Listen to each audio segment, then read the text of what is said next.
George Galloway and the mother of all talk shows. Welcome to the Open University of the Airwaves with George Galloway. According to the Daily Mail, the biggest selling newspaper in Britain, Vladimir Putin is already dead.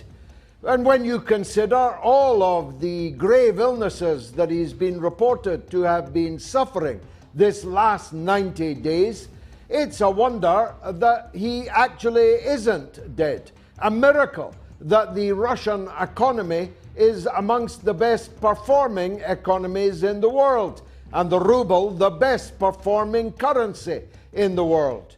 And then, of course, there's the course of the war. There were 2 people dead in Pakistan when Imran Khan, the lawful prime minister of a country of 220 million people armed with nuclear weapons, was being pushed to the brink of civil war by the United States regime change operation. And there were plenty of dead children in Texas. 19 little primary school children shot dead along with their 2 brave teachers, one of whose widower dropped dead of a heart attack on hearing the news. Hard to exaggerate the depth of the crisis for those who want to retain weapons of mass destruction in the United States of America. Still, lots of thoughts and prayers coming from the National Rifle Association. And, of course, there are plenty dead in the Palestine-Israel conflict over many decades. I speak as a swarm of flag-waving fanatics storm one of the holiest places in Islam, the Al-Aqsa Mosque and the old city of Jerusalem. Fanatic, fascistic, frenzied. Who knows where it will end up when darkness really falls? So fasten your seatbelts. We'll be dealing with all of this and more, including Johnny Depp and Amber Heard. It's all coming up over the next nearly 3 hours on the mother of all talk shows. It is rock and roll. Used to be radio, now just pictures. Curious about our curriculum? Have something to say? Then call us now to join the debate on the mother of all talk shows. The only education you can get for free.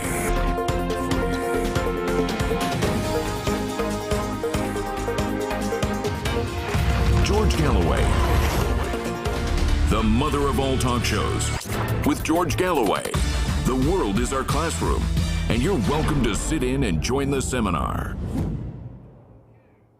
Of course, if you are one of those who believes that Vladimir Putin is dead and that the person you're seeing on television is a body double, then you're an idiot. The problem is there are plenty of idiots.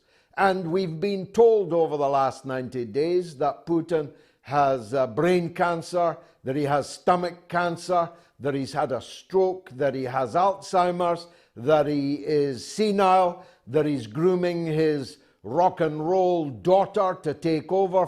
All war propaganda, and only fools believe it, especially those of you who lived through the run-up to and the course of the Iraq war. It is a long and serried story, however. The growth of war propaganda hoaxes started in Britain, and we'll be enclosing a small package on that, an ongoing package. We'll be looking at false flags and false propaganda over the next few weeks. Of course, the opposite is true in Russia, and that's the problem. We who struggled to lift a huge stone and dropped it on our own feet are rapidly heading to rack and ruin. Our economies are in dire crisis. Our prices are rocketing. Our shortages multiplying, our currencies falling, and the outlook is grim for next winter, with gas at double the price that it was last winter, and petrol and diesel virtually unaffordable for large sections of the population. But for the goods that are transported on the roads, there being virtually no freight railway facilities available, all of the extra petrol and diesel costs are going to be added to the costs already rocketing of essential foodstuffs. Never mind, the Queen's crown is back on the pint glass, just when not that many people drink out of pint glasses anymore. I'm not one of those who ever has. But when I see how the alcohol business is going, it seems to me merely totemistic for Boris Johnson to bring back the Queen's crown. I've got no problem with imperial weights and measures. They never left me. I've never thought or spoken in any other language other than pounds and stones and gallons and even furlongs, but that's another story. So Boris Johnson is flag waving. Not that the existence of flags are themselves a problem. The ones in Regent Street in the heart of London celebrating the 70th Jubilee of Her Majesty the Queen look perfectly fine for me and no more or less than I would have expected. Staying in the same job for 70 years when you're the head of state is no mean achievement, and I hope the Queen lives longer still. But this must be the end of it. Britain deserves a referendum upon the eventual passing of Her Majesty the Queen so that we get a chance to say whether or not we've grown up or not, whether or not we want a grown-up form of government or not. It doesn't have to be a President Macron. It can be a titular president that nobody else in the world ever hears of, who merely signs off on legislation and doesn't take to the airwaves to opine against legislation that doesn't fit the worldview of, say, Prince Charles, or harm the financial interests of the firm, the royal family. I want to have a republic in Britain, and I will fight for it. It's my democratic right to do so, and I'm demanding a referendum on the passing of the Queen, on the whole future of Britain's democracy. There are flags aplenty, of course, rampaging through the narrow alleyways of the old city of Jerusalem right at this minute. Israeli flags were unfurled inside the Al-Aqsa Mosque, risking a regional conflagration, given the warnings that have emanated both from Lebanon and from Gaza, that any desecration of this holy place in Islam will lead to a military response. It's hard to believe that the Prime Minister of Israel really wanted all of this, in which case he's plainly so weak that he cannot stand up to the zealots, millions of them, who will not rest until the extirpation of every last Palestinian and every last Muslim and Christian holy place from the Holy Land. This is dicing with disaster. Once upon a time, wiser councils in the European Union and in Washington would have cautioned against this so-called flag march. But those councils are no longer wise and are in any case fixated on something and somewhere quite different. And that, of course, is the war with Ukraine. It is plainly obvious now and admitted regularly by spokespeople and officials and the smart newspapers in the United States that the war in Ukraine is a proxy war between the United States and the Russian Federation. So I'm not going to waste time on arguing that point, except to the blind and willfully ignorant. That must already be a given. Why then is Russia winning it? Big time. We were told, because we only have one side of the story in Western countries, the other side of the story having been criminalized, literally criminalized in Britain. If I were to give an interview on, say, RT, I would be open to prosecution and imprisonment for up to 7 years, perhaps next door to Julian Assange, who's also, of course, the other side of the story, who's been criminalized out of public life.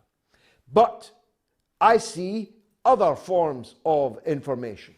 And if you don't, let me tell you that the Russian armed forces are on a remarkable, successful sweep in the eastern part of the country, such that by the end of this summer there will be 2 Ukraines. Now, for the avoidance of doubt, again, that's not what I wanted, and certainly not what I expected. But it was made inevitable by the failure of the regime in Kiev to implement the Minsk II agreements that they themselves signed, guaranteed by the governments of Germany and France, and by the order to attack the Donbass by the then fascist-led Ukrainian forces in the eastern line of control, a copy of which order has been produced in Moscow today. That makes the Russian intervention under international law, under RTP, remember that one? The right to protect, actually a legal incursion into the country. How about that then? Nobody was expecting that one. And of course, the authors of the right to protect were Bill Clinton and Tony Blair. And they used it to invade Yugoslavia, dismember it, and bomb its capital, Belgrade, for the best part of 90 days. Almost exactly the same amount of time that Russia has been fighting in the Ukraine. If this order is legitimate, and I have seen no evidence that it is not, then it means that Zelensky was about to send his hordes into a full-scale massacre of the Russian-speaking and ethnically Russian population in the Donbass. No wonder then that the intervention in the Ukraine took place. But I didn't want it. I wanted it to be avoided. Somebody asked me on television the other day if I supported the war. I told them I oppose the war. I've opposed it since it began 8 long years ago. And it's the failure of other people to oppose it 8 long years ago that has left us in the mess that we are now in. And of course, the war is only one side of the story. The economic war, which has been launched against Russia, has been, if anything, an even bigger disaster for its authors. The United States, the United Kingdom, and the various satrapies throughout the European Union who have been prevailed upon to participate in an economic war in which plainly they were the losers from the first day. You may not remember now, after all, it was some 80 days ago, the exultation that the ruble was going to be crushed into rubble, into small pebbles. That's what they said. That may even be what they thought. 90 days later, the ruble is the best performing currency in the world. The Russians have sold everything that they have extracted or manufactured that might have gone to the West. They've sold it to the East and cannot actually keep up with demand, particularly for oil and gas and wheat, though there are many other vital raw materials that Russia produces and used to sell to us and which we are now desperately short of. They have gas and oil and petrol and diesel and wheat and raw materials in abundance and dirt cheap. We, on the other hand, are suffering grave shortages of all of them, and the prices are rocketing through the roof. It is, in this sunny clime, perhaps difficult to imagine what the situation in Western countries is going to be like come the winter time, which is only, of course, 4 or 5 months away. When we need our heating, when we need to drive for we cannot walk or cycle in the inclement weather, when our factories are running out of power and have to go on short time or even close down altogether, and mass unemployment already rocketing as a result of the economic destruction of the COVID-19 pandemic and the measures that were taken to address it, when they all start coming home to roost, what then for the Western governments that so foolishly went over the cliff with the lemming-like enthusiasm at the order of a man not fit to be sent out for a loaf, for increasingly he wouldn't be able to find one. It's come to something that the only two statespeople, yes, I use that word, in the United States talking any sense about how to get out of this disaster are Henry Kissinger, aged 99 and with more blood on his hands than anyone alive in the world today, and Donald J. Trump. Don't take my word for the latter. Take Noam Chomsky, the great man of letters, the great man of the left. He said, the only statesman who understands how we have to get out of this is Donald Trump, and he's right. And here's something I want to add that not many people, oddly, have begun to take account of. In every opinion poll in the United States, especially the last one, Donald Trump trounces Joe Biden in every single battleground state. If that continues, and it's hard to believe it's going to go into reverse, then the next president of the United States is going to be Donald Trump. And he's going to reset all of America's foreign and military policy objectives. And all of these lemmings that jumped off the cliff at the order of Joe Biden are going to want to climb back up that cliff because the orders from Washington will change in just 2 years from now. NATO, which has grown so fat and overblown and giddy with its newfound centrality in Western life, is going to be cut down to size. Trump's America is going to be an America first America. It's going to be an isolationist America. It's going to be America that doesn't want to go to war everywhere that the president drops his hat. Just think about that. Plainly, our own people in power in Western countries have not done so. Lastly, Tony Blair is back in the news. His son, who's in his 20s, I think, perhaps early 30s, has just bought a house for £22 million. That's $35 million or so. A man in his 20s or early 30s. How did he get so rich? How did Tony Blair get 27 houses? That's when I counted it, when I was making a film about him.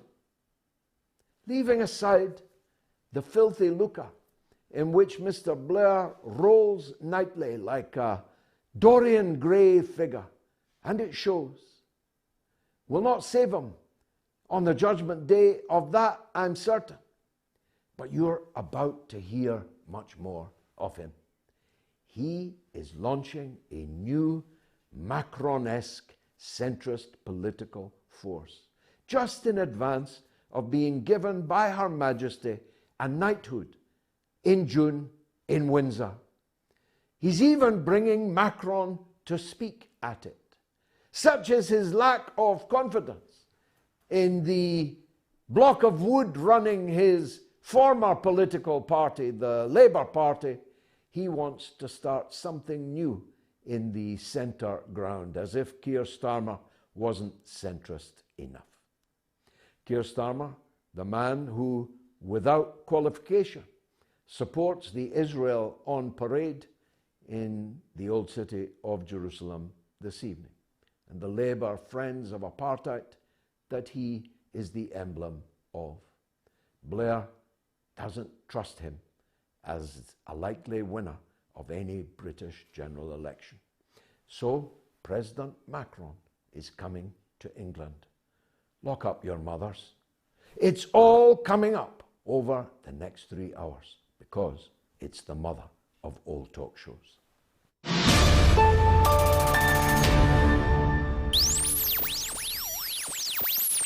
Talk TV, it was years in the making. It hired, I've no doubt, at a salary in the millions, Piers Morgan as its frontman.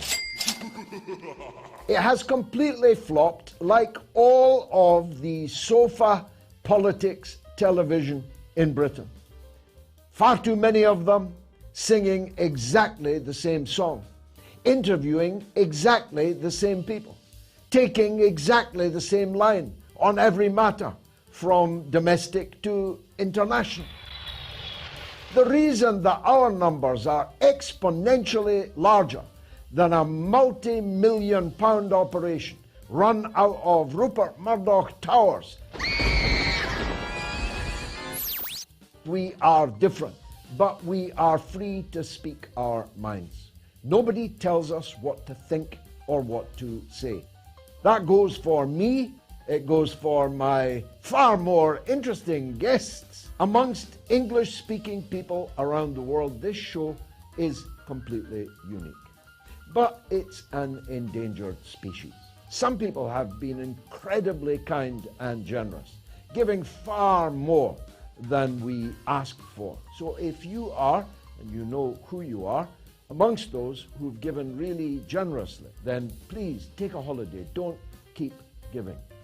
Because I'm after that big audience, and I'm asking you only for $1. Is this show not worth $1?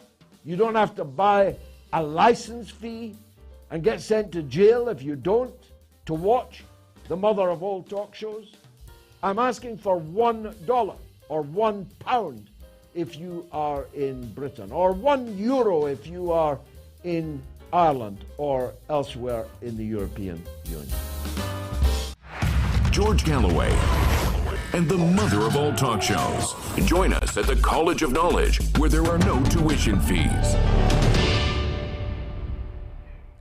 Let me launch the poll. Will background checks for guns be introduced in the United States? A, yes, B, no. You can vote on my Twitter feed, blue tick, with a foolish Russian state-affiliated media stamp on it.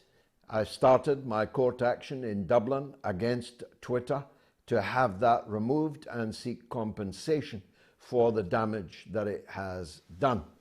You can vote on my YouTube channel. If you are watching on my YouTube channel, don't forget to subscribe.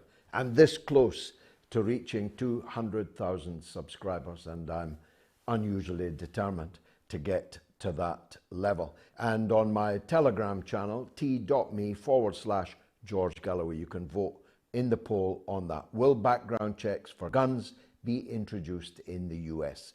A, yes, B, no. Now, the phone numbers, of course, I should give you also. If you're in the United Kingdom, it's completely free to call us. It's 08 081 965522. That's 08 081 965522.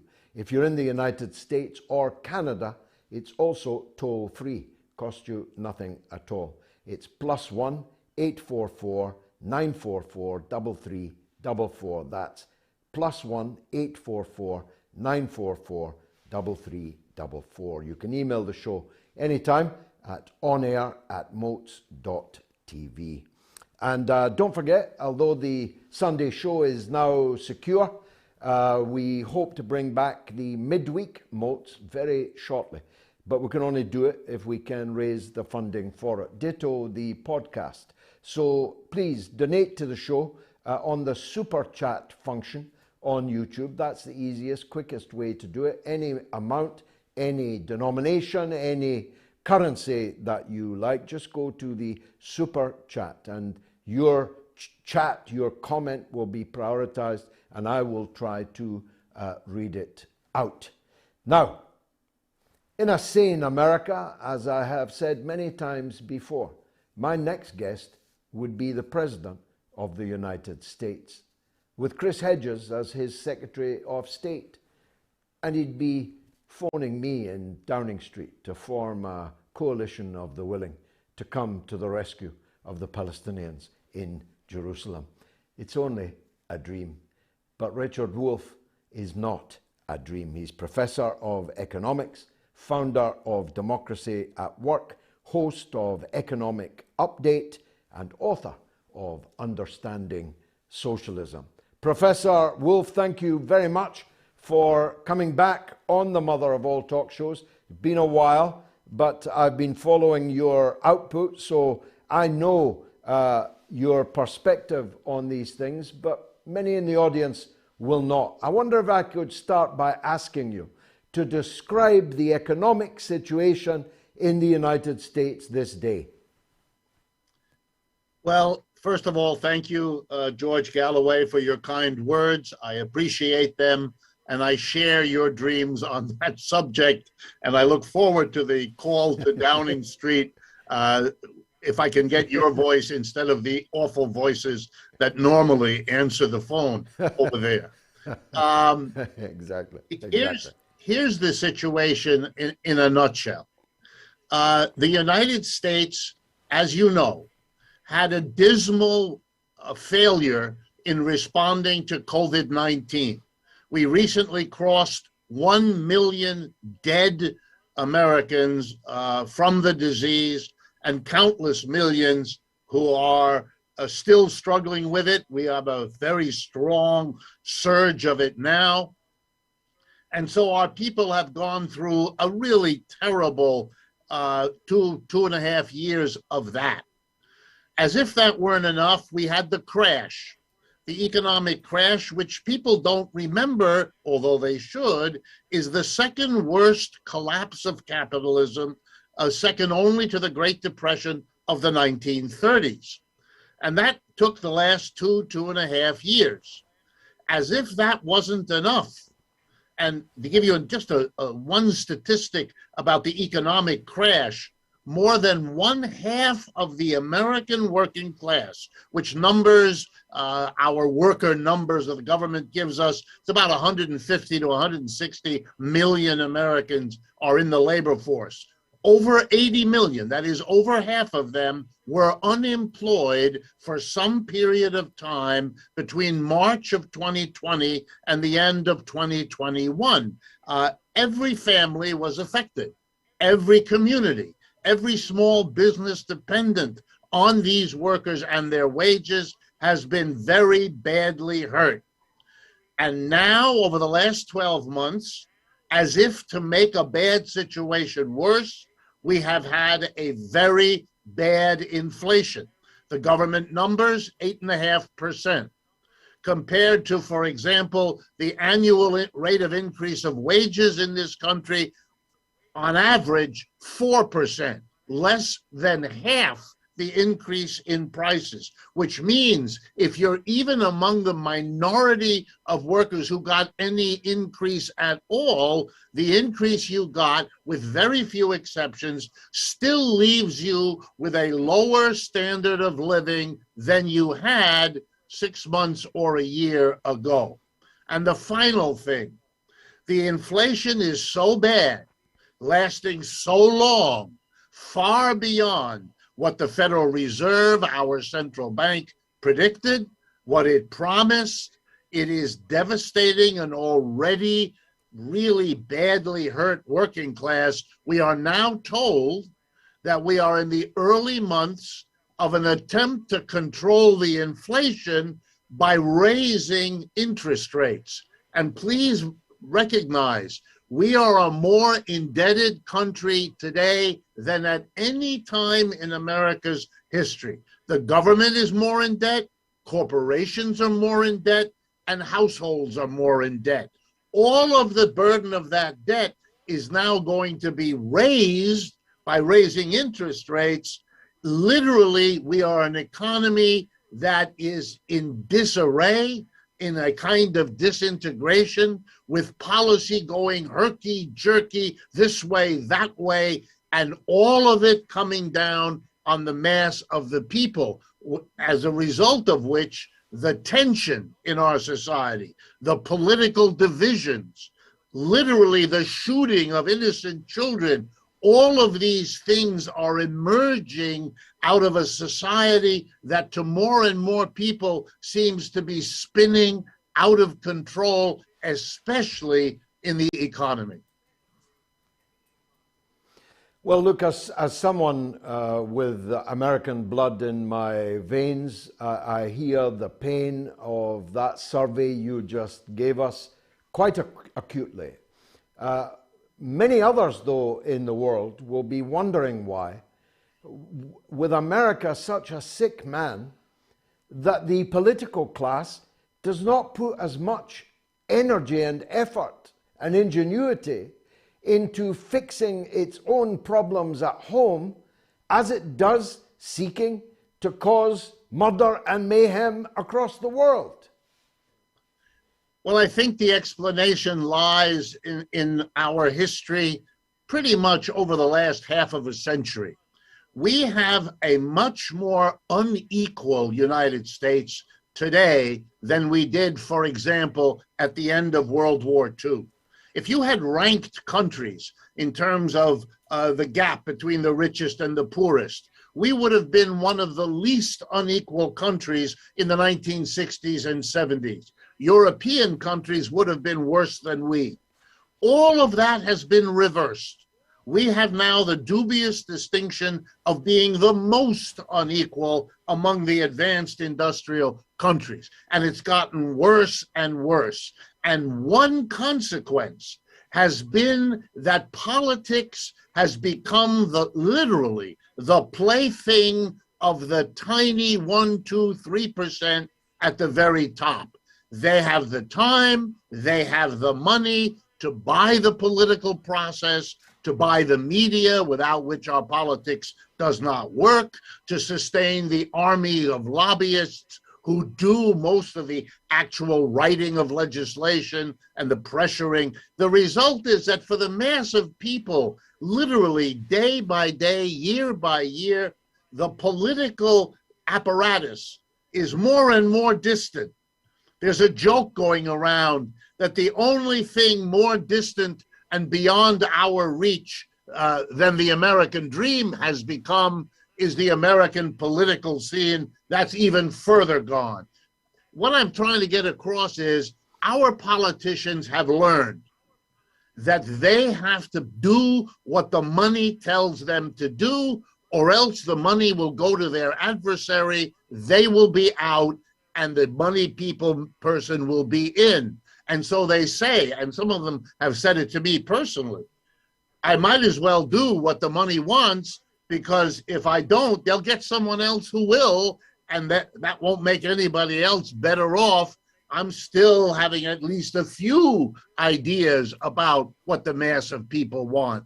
But I think you can see now that more and more Americans, and not just left-wingers, right-wingers and people in the middle, understand that our political representatives don't represent anything other than the very top. People used to say it, but it has a hard reality now. And you can see it, for example, even in the extremity, the unspeakable extremity of the mass shootings that we now have every week or two in this country, including of children, young children, that there is a clear awareness that nothing is going to change. The National Rifle Association went ahead with its annual meeting, reiterated its position that the best solution to these shootings is to have more guns distributed more widely than they already are. We have the politicians who tell us they're going to do nothing, although the way you do that in this country is to say that you are praying. for the victims and their families. But that's the sure sign that that's where your activity is going to be over when you're done with your prayers. So there's a kind of depression. There's no nice word to say it. There's a depression about the politics in this country. If, as you suggested before, Mr. Trump runs and wins, it will be less because he's all that exciting, but it'll be that the mass of the people who he does not have are so disgusted, so alienated, so distant from the whole rhetoric and theater of politics that they will absolutely lose interest and not participate. And emblematic of all of this is a White House adorned, if that's the word, by Joe Biden and Kamala Harris. There's not much more you can say about Biden, and so I won't. But the more I see of Kamala Harris, the more I wonder if she's on the same planet as me. And Trump beats either of them. He beats them by a country mile if he is the nominee of the Republicans in 24. Surely something has to give, Richard. Yes, and I think, and I know that I have to be careful, we all do, not to let our wishes overwhelm our intellect and what we can really see and demonstrate. But having said that, and with that self-awareness, we are seeing a level of left-wing labor militancy that I have never seen in my lifetime. I was born in the middle of the United States in the state of Ohio. I've lived and worked here all my life. I have never, not in the 1960s, never have I seen the kind of bottom-up agitation among working people, particularly younger ones, who are now demanding changes in their workplaces, demanding the right to go ahead and form a union, often working outside of the old traditional union apparatus because it hasn't kicked into gear, at least not yet, with a few exceptions, and those exceptions are important. But I'm seeing young people, including in the university classes that I still teach, that give me real hope. That generation, now in their 20s and 30s, they're not being fooled by any of this. They understand exactly where they are. And by the way, they do not favor Donald Trump. Those Gallup and other polls that he gets show that the younger you are in America, pretty across the board, the further to the left you tilt. And that was not always the way it was. And that does give me hope. Everything being done by the Jeffrey Bezos of this world or the Elon Musks of this world to squash the efforts of unions in fast food, in retail, in Amazon, in all the big employers here, they've failed. They cannot stop it. It is getting bigger and bigger. Literally, if you walk into a Starbucks coffee shop here in the United States, half of what you overhear as you order your coffee is conversations among the workers, between the workers and the customers, about a union, about a decent job. And this is part of what's going on. The media will be the last ones to understand it and even later to report on it. For them, the excitement is on the right. But I can tell you that I am very reinforced, I am encouraged, and that's not a strong enough word, by what is happening below the radar among working people, particularly the young. A message of hope on which to end. Professor Richard Wolff, the maestro, thank you for your tour of the American horizon. Thanks for joining us. Let me take a quick break, and then it's the one and only Farron Fronchek.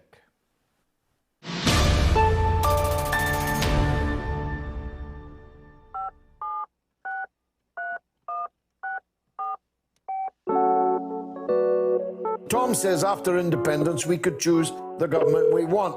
Tom, could you not have called me and argued that nonsense? Couldn't you? What's wrong with you, man? And Ben says, could Scotland actually do better autonomously? Like I want California to secede, but I think we'd thrive if not burdened by the rest of the US. How very revealing of you, Ben. How utterly revealing of you. And Philip says, how any Labour or Tory supporter has the nerve to say the SNP are corrupt is beyond me. Why do you people not have the guts to call up instead of cowering behind one single name on social media?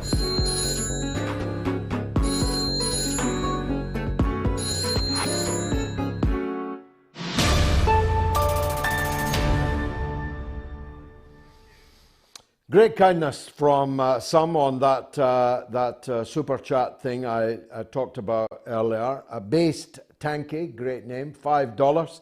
Love from the United States and Jackson Hinkle's community. Hats off to Jackson's community. Laurie Hall, $10. Thank you for being a voice of reason from Wisconsin, USA. Thank you, Laurie. Joe Tugas, $5. Fight on, George. Fight on for Julian. I will, Joe. And Dan Z, $10. Sir GG, thank you for all the work you do to prove the truth, facts, and realities. Tony Blair should be prosecuted. Indeed so. Thanks. Keep them coming in. The more of you who do it, the quicker we'll get back to a midweek MOATS, which a significant number of people think is worthwhile in these troubled times. I'll be in Newcastle later in June. We'll show you the details of that later. But if you haven't bought your tickets yet, please get them, because it's shaping up to be a great night up there in the Northeast. Later in the show, we will be entertaining, and they'll be entertaining us for a very first time, a Member of Parliament from South Africa, Sheikh Imam MP, who is a member of the National Assembly for South Africa and leader of the National Freedom Party. I don't know the National Freedom Party. I look forward to hearing more about it. But I did see the gentleman's speech in the Parliament of South Africa on the Russia-Ukraine war. And I thought that you would probably like to hear his point of view. The one and only Lee Camp, not redacted here, not by any means.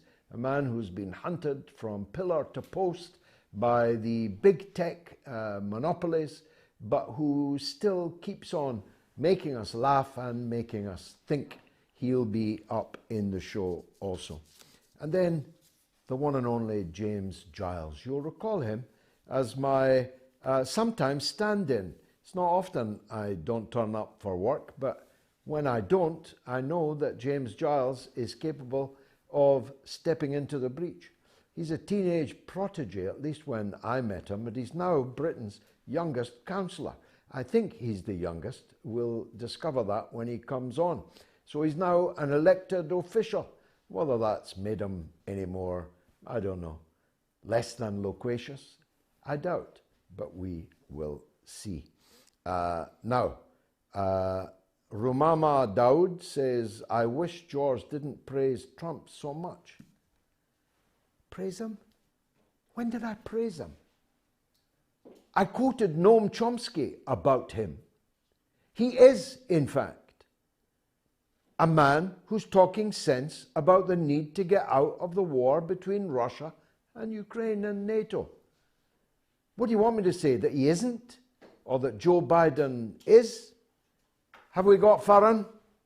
If we do, then we will, yeah. This is my lovely new baby. It's called Black Lake. It is the sequel to Queensway. And if you bought Queensway, you'll definitely want to buy this. And in fact, you can buy both of them together for £8.99 for 2 books.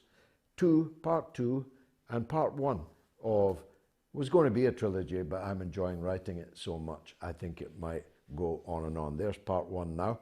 Queensway, very proud of these two covers. The quality of the design is first class.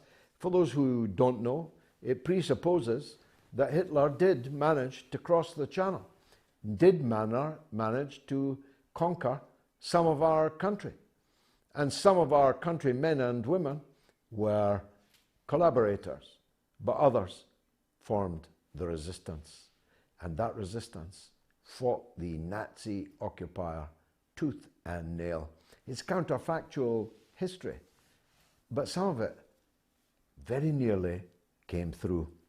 Now, Farhan Fronczak is my colleague, journalist and radio host, but more importantly in this proximate moment is the woman that knows everything about the Amber Heard Johnny Depp trial, which came to its end on Friday. Farhan, welcome to the show. It seemed to me from this distance quite a dramatic end to the trial. From this distance, it looked like the allegations against Depp didn't look nearly as strong at the end of the trial as they did at the beginning. Have I got that wrong? No, you're absolutely right. And the end, I don't think Shakespeare could have written this trial better, believe it or not. I actually was in the courtroom last week, monitoring and sitting there. You know, folks were standing in line starting at 1 a.m. the night before. Thankfully, as a member of the media, I was able to show up there a little bit later, around like 6 or 7 o'clock in the morning. And these trial days are long. The judge actually tacked on an hour where they were going from 9 a.m. to 5:30 p.m. As you said, the jury just broke for deliberations on Friday. People were wondering if they were going to come to a verdict on Friday. They did not. So they're going to be back in the courtroom on Tuesday at 9 a.m. But George, the one part that was really, really shocking in this trial is you already had Johnny Depp and Amber Heard going on the stand against each other, basically countering whatever Johnny said. She countered it. She also countered about 16 witnesses on the Depp team, saying that they were essentially all liars. She finally, on the very last day, the last witness in true Amber Heard fashion was Amber Heard. And the cross-examination from Johnny Depp's lawyer, Camille Vasquez, was nothing short of monumental and explosive, where she basically said, so you're telling me that all of these people have lied and you're telling the truth. You had in the second to last day, you had a TMZ former field producer testify, because the big thing is who leaked these videos of Johnny Depp smashing his kitchen the morning that he found out $600 million had been embezzled from him. You find out it was Amber Heard and her team, while she's been denying this on the stand for the last 30 days in the trial. And to have this TMZ reporter come forward and actually risk going against a non-disclosure agreement, saying essentially, I got this from the source, that's why we were able to post it online so quickly, showing that she's perjured herself a number of times. And again, I don't think Shakespeare could have written a better trial. And this definitely will be made into a movie at some point down the road. 600. Most people would smash their kitchen when they found out that someone had embezzled $600 million. Even Shakespeare would have smashed up his kitchen. He would have burned down the globe. Yeah, I mean, there's obviously two camps and two sides to this story. What were the most damaging things that emerged about Johnny Depp? I think the biggest things that emerged that is no surprise to anyone is that he is a drug user and he has addiction problems. And that, you know, the other thing that kind of has emerged through a lot of this is he has very flowery language when it comes to his text messages, especially in regards to Amber Heard after he had kind of called it quits with her. And the difference, though, is that on the stand, Johnny Depp didn't deny any of this. He said that he had problems with opioids. He said that he had problems with drugs and alcohol. Whereas you had Amber, who they know had a massive cocaine addiction, denied it and said that she hadn't done it since she was 18 years old. And then all these people come out of the woodwork being like, no, that's not true. But then on the very last day, she'll say, I'm not a saint and I'm not up here pretending like I am one. And as an audience, people are watching this being like, have you watched yourself in the trial? Like, it's just, it's the goalpost keeps moving and the lies keep continuing, these alleged lies, because the stories are constantly changing with her. And, they're one way 10 days ago. Now we're at the last day. And now it's completely like you've been thrown in circles, which honestly, I think the Heard team only has left to do. They don't kind of follow a timeline. They didn't in their closing arguments, which left the audience very confused, and I'm sure left the jury confused. You have 9 jurors now. 2 have been deemed ultimates. 7 jurors. They all have to come to a unanimous decision. And what they're going to be deciding is who defamed who. Johnny Depp is suing her for $50 million. She's countersuing for $100 million. And whoever the jury decides it's going to be, I think that's going to kind of show they will be able to gain their reputation back, whether they choose Johnny or Amber.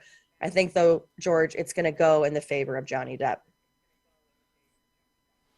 If that happens, what are the consequences? Presumably she doesn't have 50 million, at least not when she's paid her lawyers.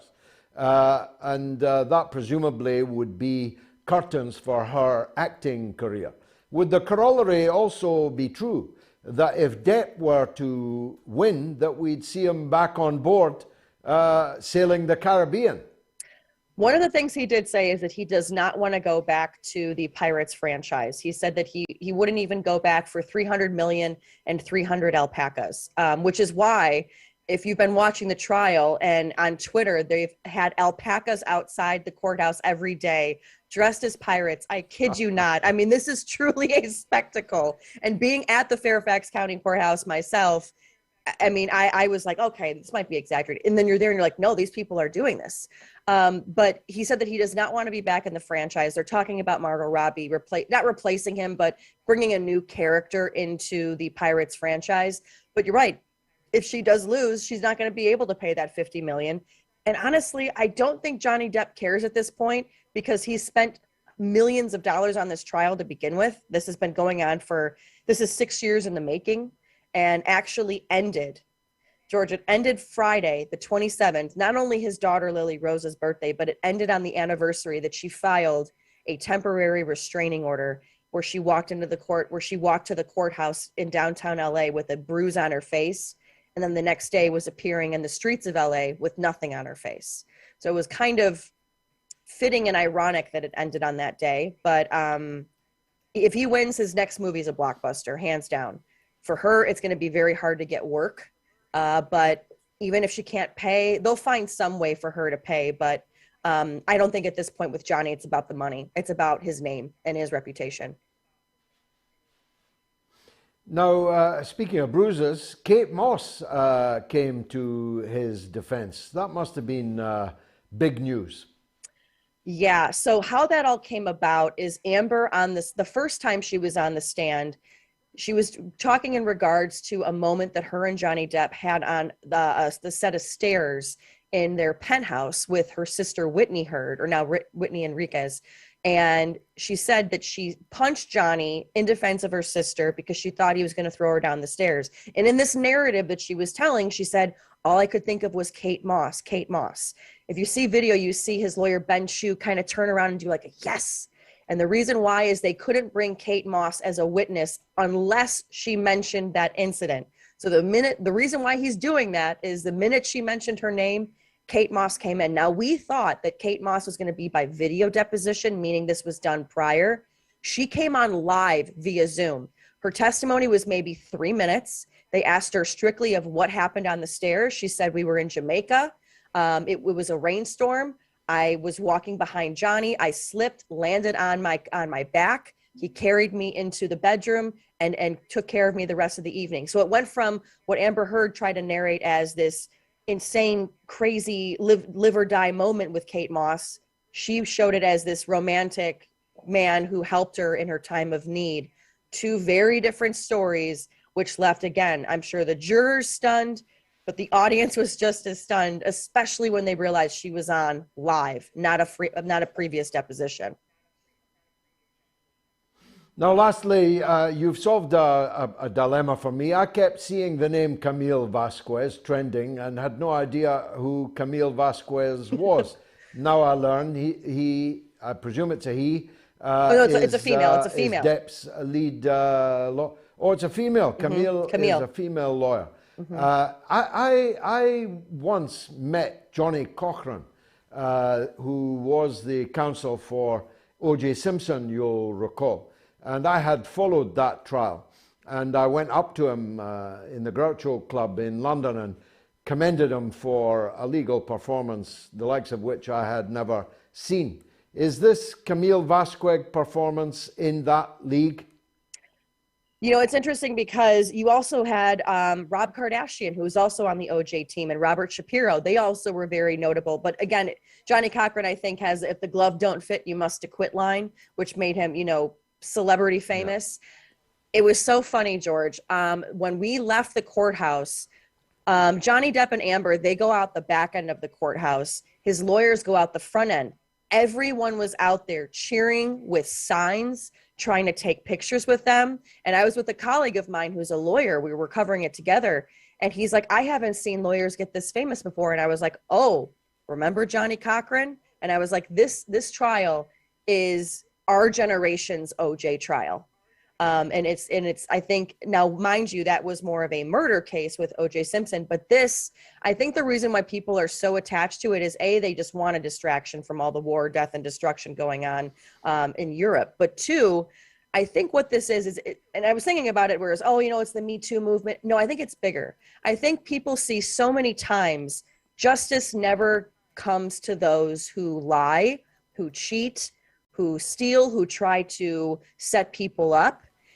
I don't think this would really matter if it was a man or a woman. I think it's that justice is coming forward and people are watching it in real time. Somebody who lied about somebody getting caught on their lies in the middle of a courtroom. And that's why people, I think, are so glued to the TV and watching it, because I'm not going to lie, she makes a great female villain in this too, because no matter how much she lies, she double downs on the lies. And I think in human society, we look at that and we're like, why are you doing this? And that's where I think people are seeing, for once, maybe in their lifetime, even though it's two celebrities that have all this money, they're seeing justice being served in a way that's truly never been seen before. Don't do drugs. That's my takeaway from the whole thing. Yeah. Farhan, thank you very much indeed. And if we get the verdict next week, which I'm pretty sure we will, we'll talk about it again maybe next weekend. They're planning Tuesday or Wednesday morning. Should follow. Everyone should follow Farhan. Farhan Balanced is her show. Where can people watch it, Farhan? So you can you can watch on my YouTube, Farhan Balanced, Faran Balanced. We've been live streaming it. I've been learning so much about the law and courtroom etiquette and all that stuff, streaming with a ton of lawyers. They call it LawTube.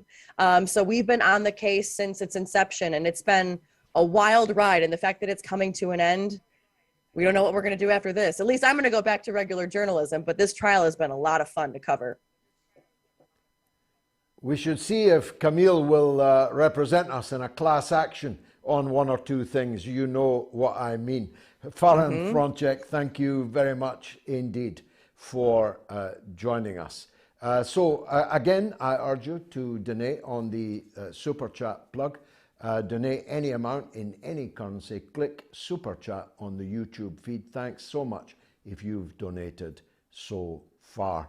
Now, I told you earlier that I had been digging deeper into the history of hoaxes, war propaganda hoaxes. And it turned out that the father of wartime hoaxes was lying not that far from home. Take a look at this.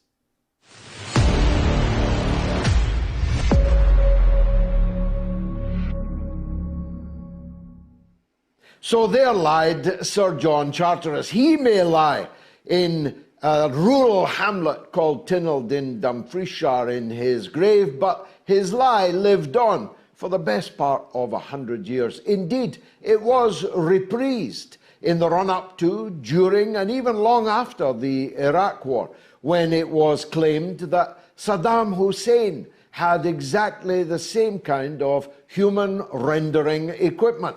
A people shredder, they called it. That was another lie. Of course, the most momentous lie was the one I referred to back in the graveyard, which was the hoax that led to American involvement in Iraq War I. The daughter of the Kuwaiti ambassador, all dubbed up so you couldn't see her eyes, telling us she was a nurse from a Kuwaiti hospital and had witnessed Iraqis brutally throwing Kuwaiti babies out of incubators, unplugging the incubators and shipping them back home to Iraq.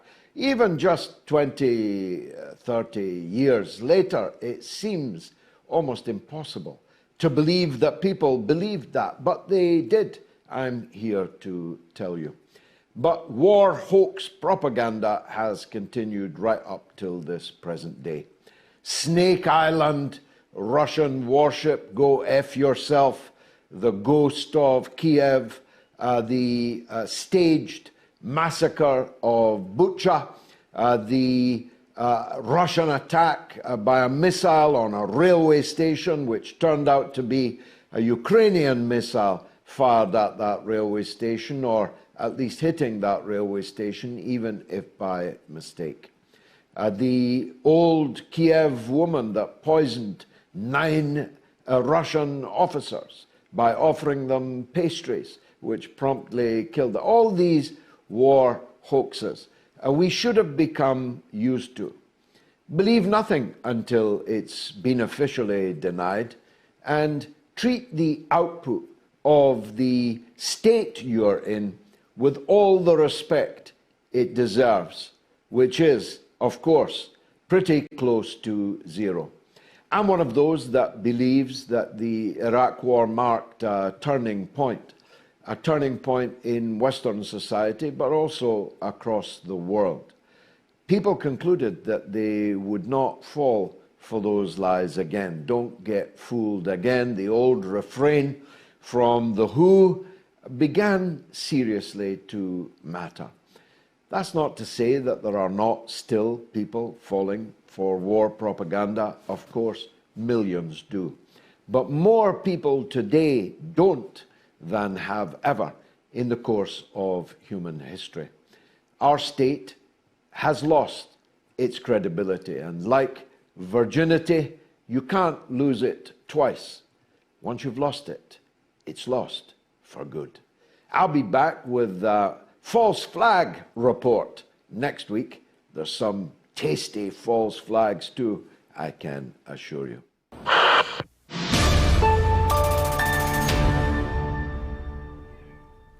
Now, the earlier guest, Professor Richard Wolff, said that there are mass shootings in the United States every other week. I didn't have the heart to tell him that, in fact, there are 1.63 mass shootings in the United States per day. Per day, 1.63 mass shootings. They're not all, of course, as utterly catastrophic as the one in the Ross Primary School near the border between Texas and Mexico. They are not all attended by a carnival of incompetence on the part of the law enforcement agencies, as is now tumbling out in the aftermath of this disaster. The cops waited for a skeleton key to open the classroom door whilst the children were being murdered inside. I'm sure I've seen American cops kicking down people's doors. I'm sure I've seen that before.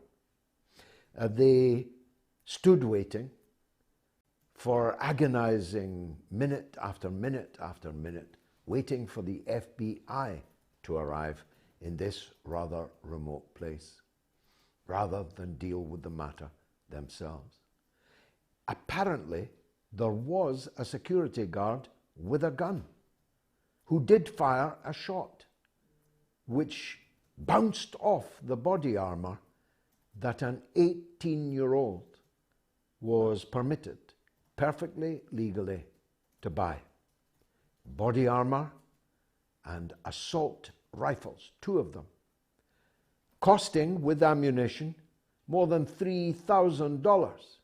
I, for one, would like to know how he was able to afford over $3,000 to buy these murderous weapons, which went on to kill, slaughter, actually, 19 children of the same age as my own, and 2 brave teachers slain with them. A lot of people in the US want to talk about it. Michael in Minneapolis is up first. What would you like to say, Michael? Well, hello, George. I wanted to talk about, obviously, what you're talking about, the shooting in Uvalde, Texas. And I read a sobering stat that kind of puts it all into context. And that is that more children in the United States die of gunfire every year than all of the military personnel in the United States and the police combined. Combined. Children are the ones being slaughtered. It is now the #1 cause of death for children is gunfire. It used to always be car accidents. It has now become gunfire. I got to be honest, George, I'm really heated. I'm heated because we protested for 6 months solid, as you know, in 2020 to try to rein the police in and get them under control. And their budgets have only gone up since then. It's only expanded. And so much of these municipal budgets are buried in the police. Well, teachers go unpaid. And there are, during the pandemic, I can tell you, George, there are teachers who are covering multiple classes because they can't even get enough substitutes because they don't pay enough money to bring people into the teaching profession, and they're losing teachers every year. So these cops in Uvalde, Texas, show up, and they have, I've seen the picture of their SWAT team looking all cool, holding their AR-15s, feeling tough, and they sat there for an hour. And George, I'm not sure, I know you said that the shooter had body armor. I think that's been debunked. I'll have to double check, but I'm not sure he actually had body armor. And you described him as a security guard. No, that's the resource officer. That is a full-blown police officer. And their own, I've read their handbook, and it specifically says that the #1 priority is to stop the shooting as soon as you can and prevent more loss of life of innocence. And instead, these big, tough cops who walk around here's the contrast for me, is that inside, they're afraid to go inside. Some reports say they were standing just outside the window. Well, children are being executed, and they didn't even ask for a key to get through the locked door for an hour. They didn't even ask for a key to get through it because they were afraid to confront this shooter.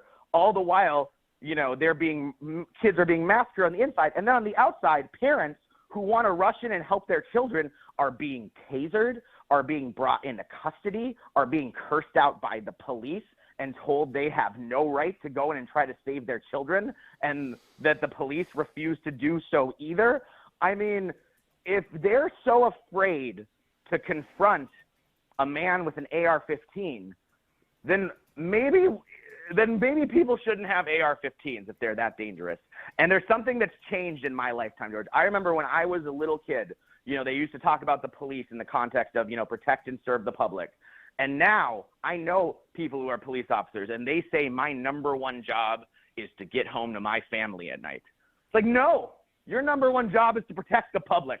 That's what your #1 job is. And if you're not up for risking your life for that, then you're in the wrong profession. Period. Well, it would be hard. I've lost Michael, but it would be hard to get a more powerful telephone call on a television program than the one you've just listened to. On the question of the body armor, I acknowledge that the information on that is contradictory. Some people say there was body armor, some people say there wasn't. Either way, this mass murderer could and should have been eliminated at a very much earlier point. Not that that is the fundamental answer when mass shootings are happening at the rate of 1.63 per day in the United States. And mass school shootings are, of course, occurring with monotonous regularity. The issue of what to do about guns and how the United States Constitution, which protects the right of the citizen to bear arms, how these two things are squared. Let's hear from Melvin in New York. Go ahead, Melvin. Hi, George. You hear me? Hello? Yes, go ahead. Okay. All right. Yeah. On the same subject, all right, two questions, but on the same subject. I have recently done some research. Now, when I was younger, I was actually training to be a cop. And the guy's right. It was the motto to serve and protect the public. That was our motto.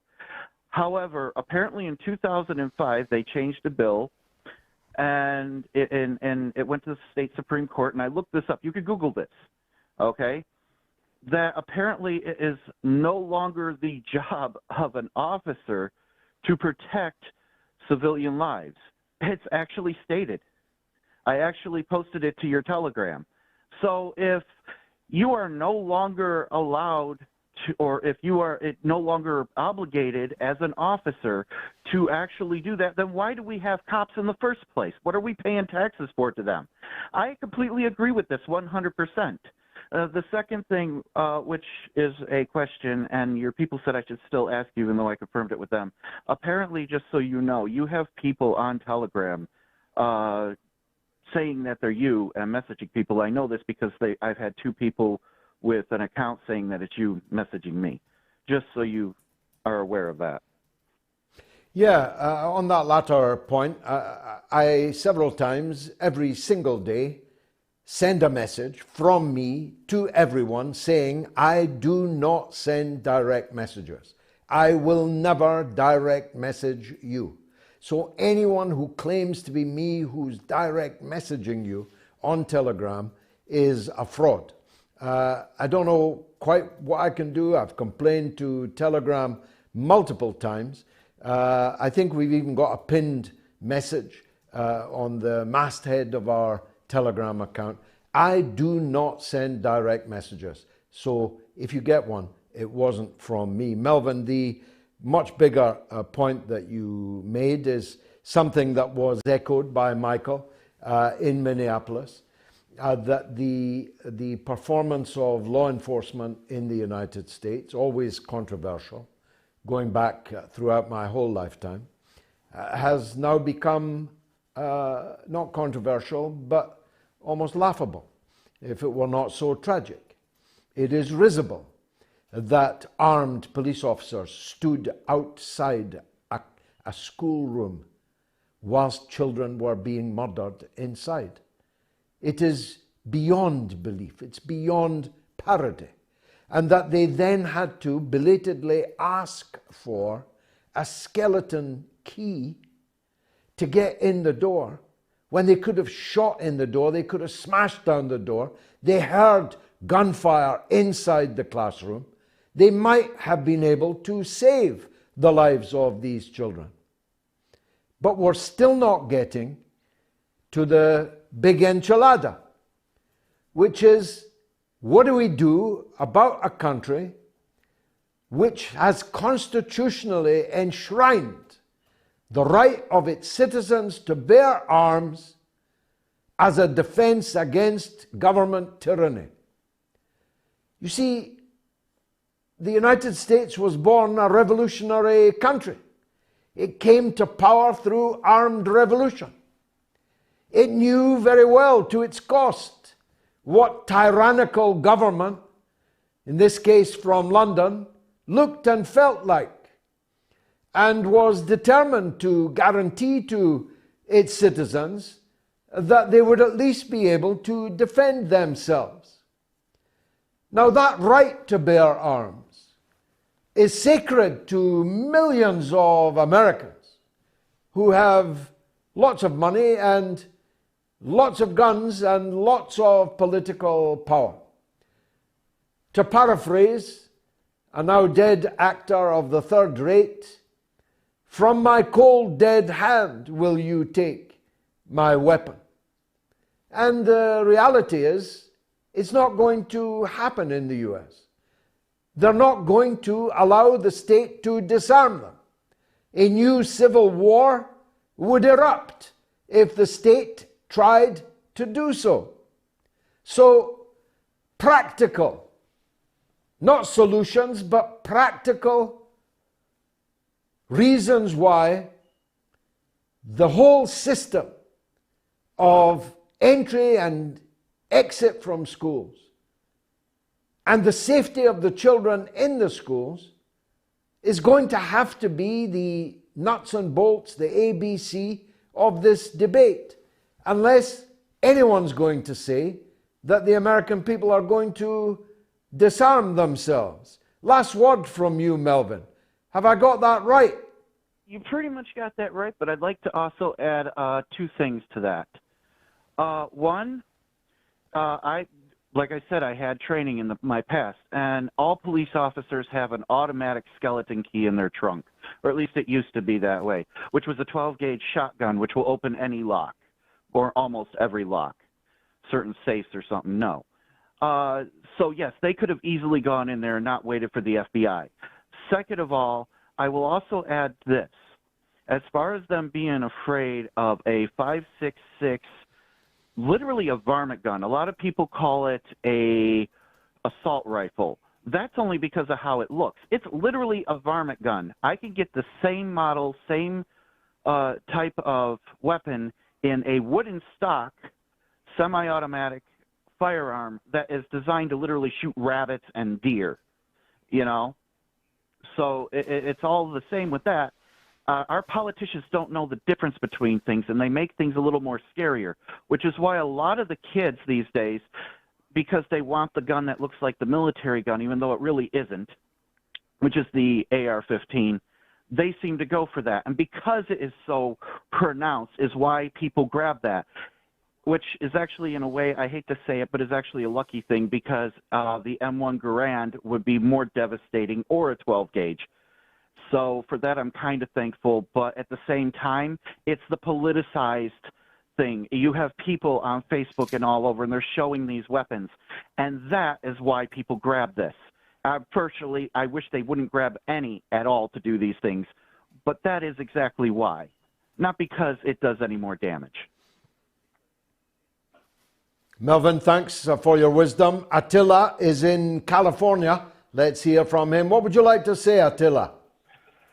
George, a couple of episodes ago, you were talking about Bernie Sanders, and you said he had clay feet. Well, let me ask you this. Well, I was fooled by him. I'm just going to say this. Do you think he was ever real, or was he always this human personification of a lawn chair that we have now?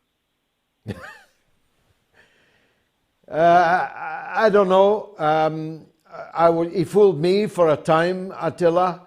You're in the US, you know him better than me, but from this distance, across an ocean, he looked to me like a ray of sunshine that might finally bring your country into the sunny uplands and give the rest of us a break.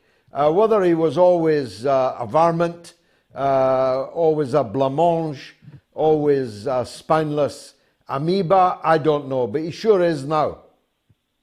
He most certainly is now, and I'm becoming to believe he was always that way, that if he was elected, he would have done and I was for him. Oh, believe me, I was one of the bros, man.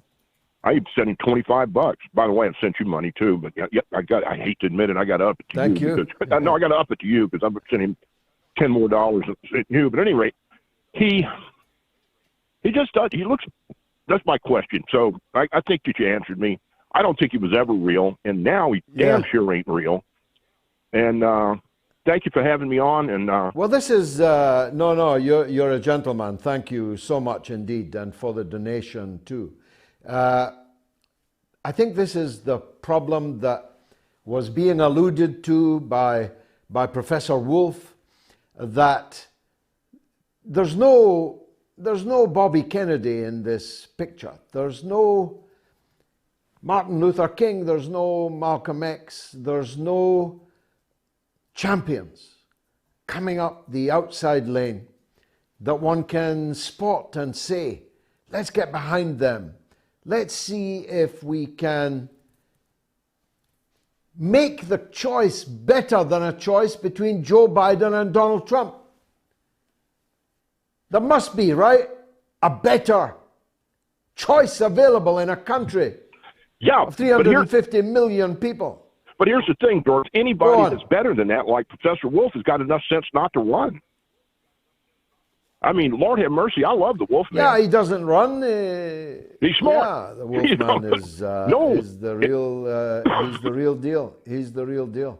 Attila, thanks very much for that. William's in Montana, and he has a view on gun control which disagrees with mine. So his call is prioritized. William, what would you like to say? Go ahead.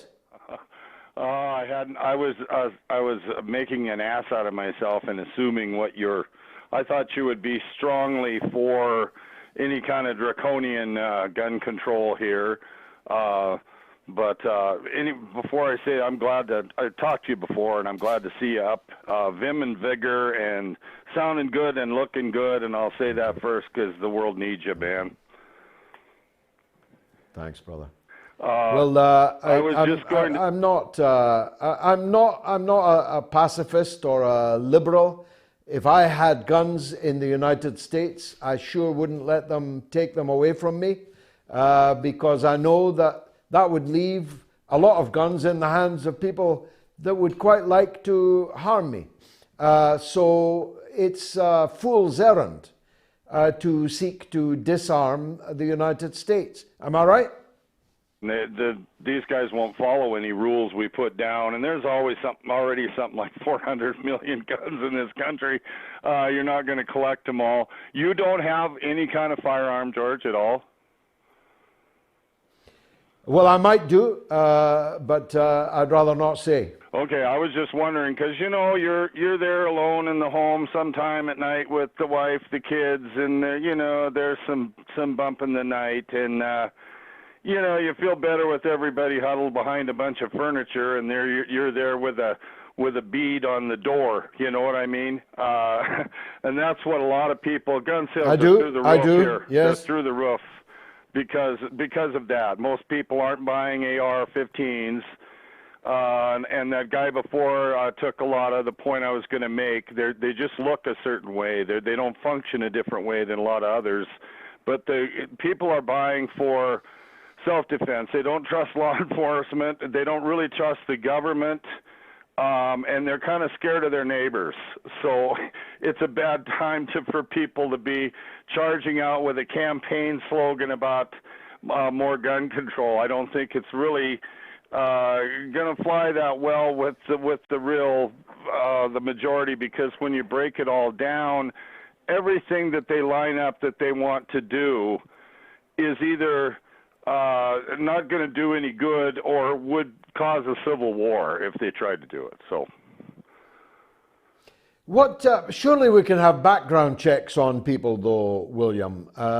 So many, the Buffalo shooter that killed all those shoppers, 10 shoppers, just the week before this latest atrocity.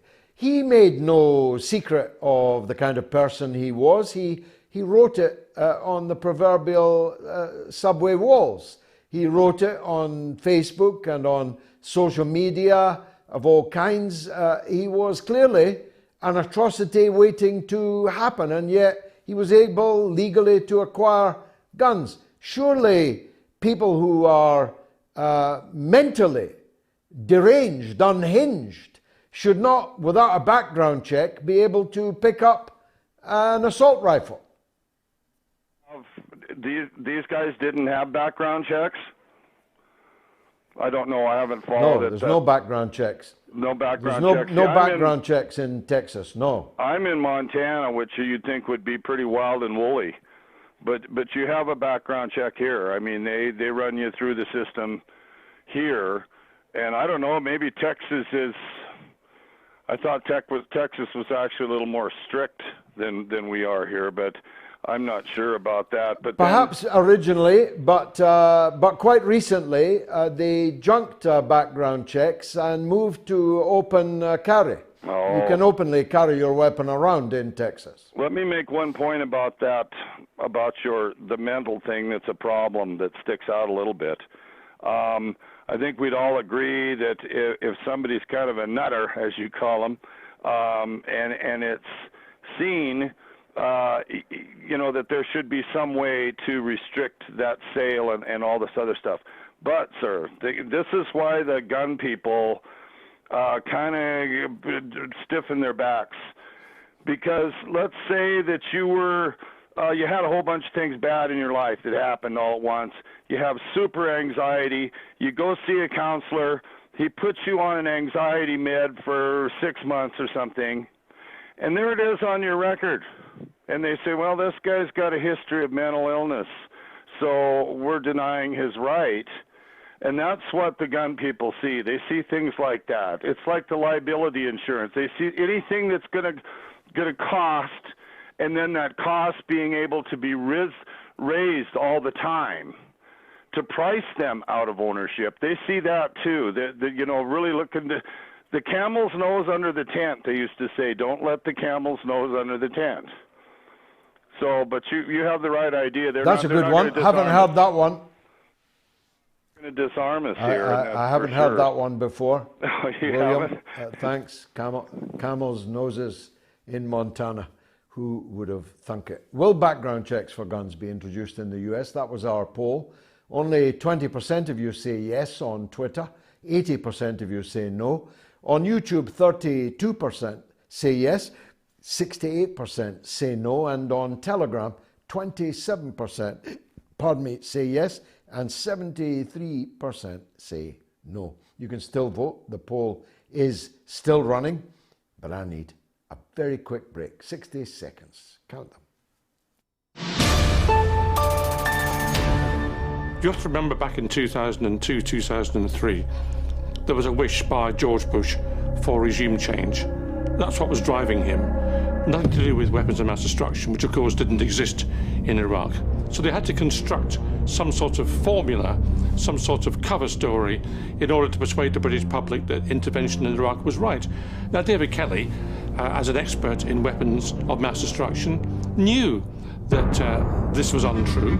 He knew that there were probably no weapons of mass destruction in Iraq.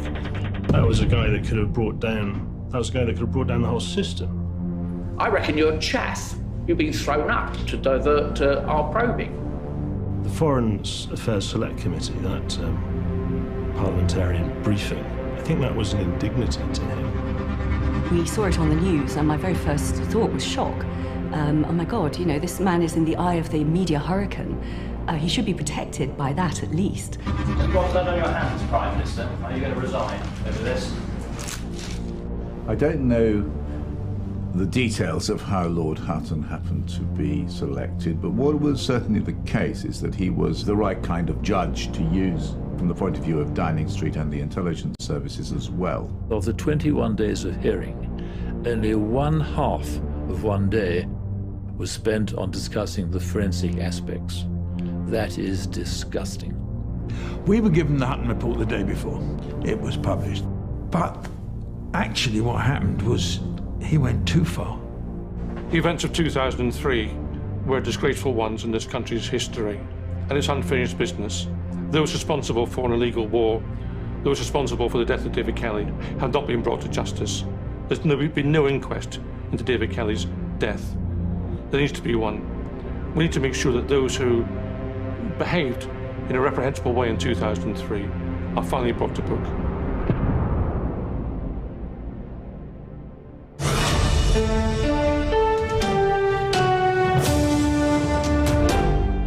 Global higher education with one of the world's best-known iconoclasts. The mother of all talk shows with George Galloway. That's the details for the Newcastle gig. What happens is I welcome you all. I sign books and copies, and we have a cup of tea together, and then we show the film, and then after it I do quite an extensive question and answer session. So it's at the Copthorne Hotel in Newcastle. So if you're anywhere in either the south southeast of Scotland or the northeast of England, make your way to Newcastle, which is a wonderful city, and the Copthorne, a wonderful hotel. It's on Monday, the 27th of June. Tickets still available. Thanks very much for that. Now, I had a very long involvement with South Africa. I had I would call it privilege of working under the leadership of the African National Congress, both here and abroad, and even in South Africa under apartheid. Not many people can say that. One day I'll tell all my stories about it. It is fair to say that there are many problems in South Africa, and this subject is not necessarily the one I want to deal with tonight.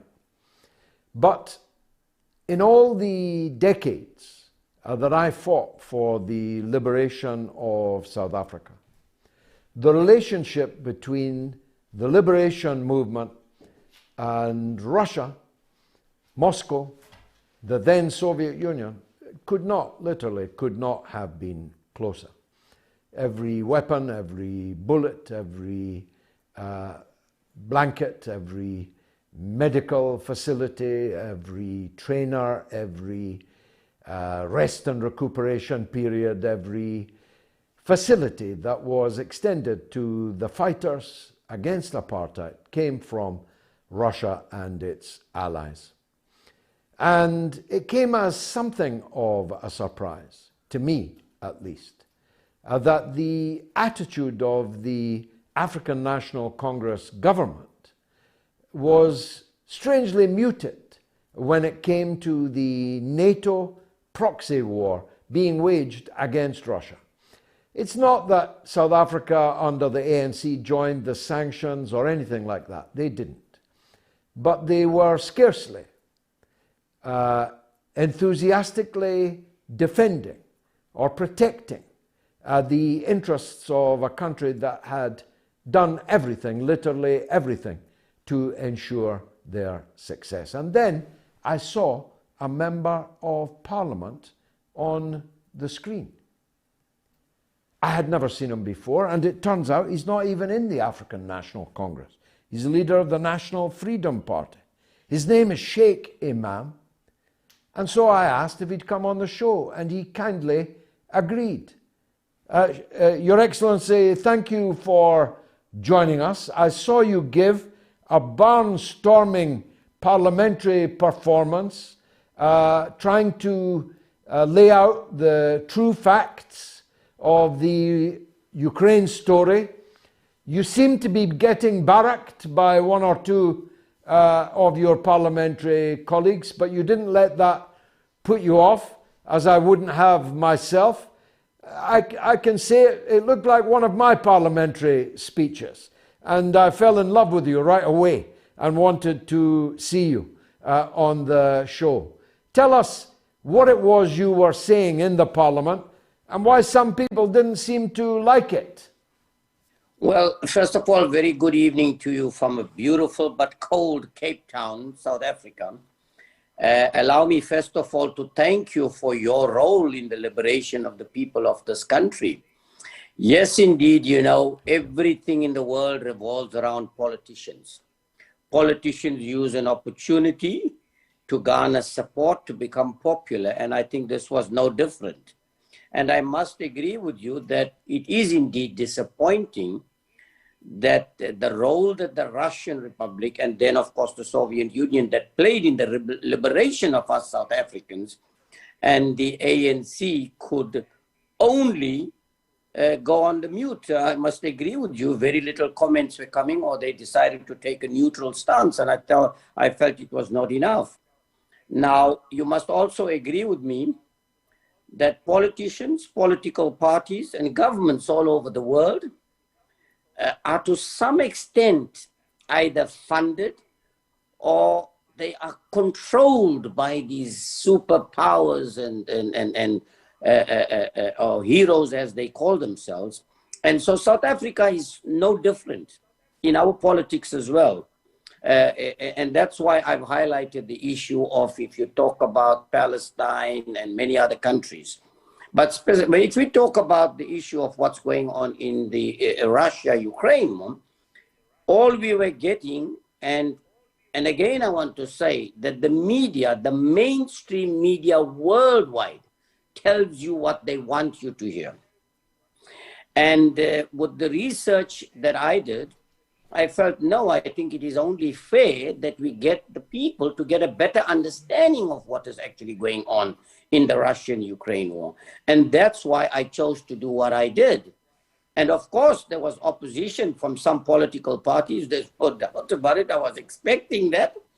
But that didn't deter me, because I had to do what I had to do.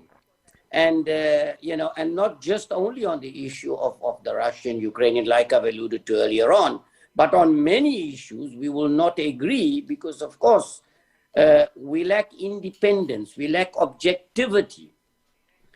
And that's what gives rise to what I'm going to say next, that all the chaos in the world, the mayhem that you have, the division, all politicians are the root cause of it. Well, I think there's quite a lot of people who will agree with that, Sheikh. Let's stick for a moment, though, with the Russia-Ukraine issue. You see, I would have expected the government-controlled SABC to be expressing, if not nightly, then regularly, the kind of skepticism about the world narrative that you were left to do on the floor of the House. I would have expected a far more proactive stance coming out of Pretoria against NATO and its nefarious designs. I would have expected them to call a spade, and they really haven't done it. If they have done it, I didn't hear it, and if I didn't hear it, and I'm listening, then they must have said it very quietly. Why is that? Let me agree with you. Very little is coming even from SABC or all the media houses in South Africa. And that gives rise to the question that you have an SABC, which is a government media house, forgetting the role that the Russians played in the liberation of the people of this country, knowing very well that the media, even in South Africa, has been captured, and for that reason you don't get independent or objective reporting. And we would have expected the SABC to do that, but clearly they did not, and they choose not to do that. But again, it simply means that the ANC government in the country has been giving instructions to the extent that they don't want to upset certain people all over the world in certain countries and certain superpowers. And you cannot, I want to say this again, you cannot continue wanting to be neutral, particularly when countries like Russia were there when you needed them most. You cannot do that. Now, we tend to lose our objectivity. It's because we are compromised. And that's the problem that the ANC finds itself in South Africa today. Tell me, what is the National Freedom Party? Well, first of all, the National Freedom Party is initially a breakaway from the Inkatha Freedom Party under my former leader, who died in September last year, Zanele Kamagwaza Msibi. I am the parliamentary leader for the National Freedom Party. And, so yes, we are one of 14 parties that are represented in the National Assembly. So I read in the papers this week that the South African Communist Party, long a mainstay of the ANC, and COSATU, the main trade union federation, are making plans for the next election in anticipation that the ANC will lose the majority in the House. They will fall below 50% for the first time since liberation. Is that a good thing or a bad thing? Well, you know, if you look at the state of the country, the state of the economy currently, and the direction we have been going in the last 28 years, in the interest of the broader community of South Africa, it would be a good thing. You know, I predicted many years ago that the ANC will be in power for 30 years, and I think I'm very close to that.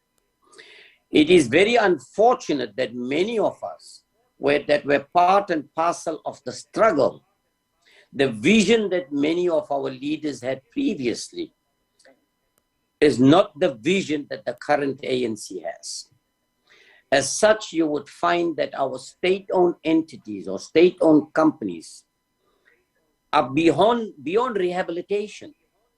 You know, the levels, and I know that there's corruption all over the world, there's looting all over the world. We know this. But not in a new democracy like South Africa that's only 28 years old. But more importantly, if you look at the latest Zondo Commission that we've had and what it identified as the root causes, it calls the ANC as accused number one. And the president has admitted that. So, you know, in the interest of the country, it would be better if no political party has an absolute majority, because when you have an absolute majority, you tend to exploit that. And that is what is happening currently. But I want to say this, that all political parties in the country currently, wherever they govern, whether at local, provincial, or national level, have similar challenges on corruption, on looting, poor delivery of services, where you don't get value for money. We've introduced things like BEE. What has South Africa created in the last couple of years? 17,500 black millionaires and multi-millionaires out of the BEE. Has it benefited the 59 million people? No, it hasn't. So it means we need to go back to the drawing board, look at the policies that we have in place and whether it's worked. If it hasn't worked, it's time to change that. The problem we got is when you're not willing to admit that we've made mistakes so that we can correct them and find solutions. That's the problem we see. Then the bigger problem we got Thank you very much. Okay. Yeah, go on. Right. Go on. Okay. No, then the other problem we got is every political party represented in the National Assembly is at each other's throats. It's not about the South African public. It's not about creating a better quality of life for our people. No. It's about attacking each one in order to score points and garner support and votes. That's what it is about. So what is the ANC doing? The ANC needs to protect its base. First of all political parties only employ people that are aligned or members of their party. That's the first problem you got. So even though the policy says something else, in practice, politicians decide who you employ in all spheres of government. And you only employ those people that are aligned to you. That is why you would see the Zondo Commission also identified one of the root causes of the collapse of the state-owned companies was the ANC Deployment Committee, which the current president, Ramaphosa, was the deputy president and responsible for, and has been appointing people on the boards of many of these state-owned companies that failed us. It's cadre deployment, and all political parties are doing the same thing.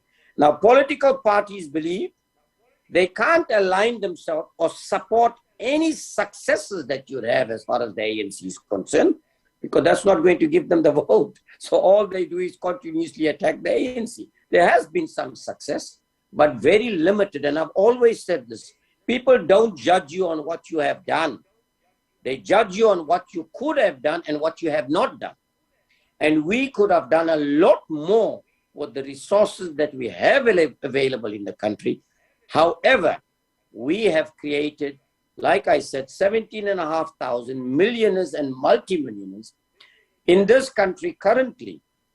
We remember that when, after 1994, South Africa was a very unequal society. 28 years later, it's more unequal now than it was then. The levels of poverty are greater now than it was then. So we have not taken advantage of even the infrastructure that existed to our advantage and built on that. I give you a good example. You cannot have economic growth in South Africa if you cannot have energy to supply these businesses and the households. Now, we knew we were going to have a problem. Did you concentrate on that one, on maintenance, and on the other one, to accommodate the growing population, which is growing by almost 1 million people every year?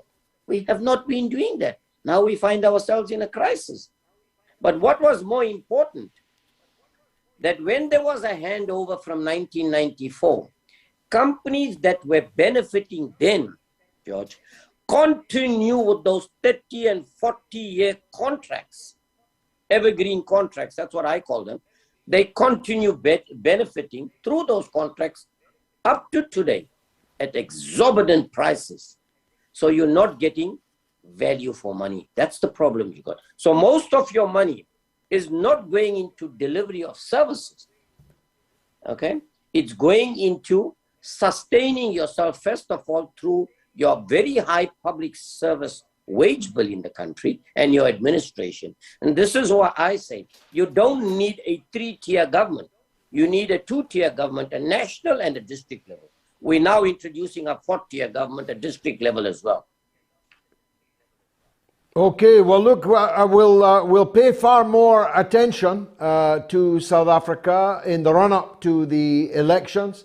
And thank you for your perspective on events. And thank you, above all, for that great speech you made in Parliament. Let me take 60 seconds, and then it's all calls all the way to the hour.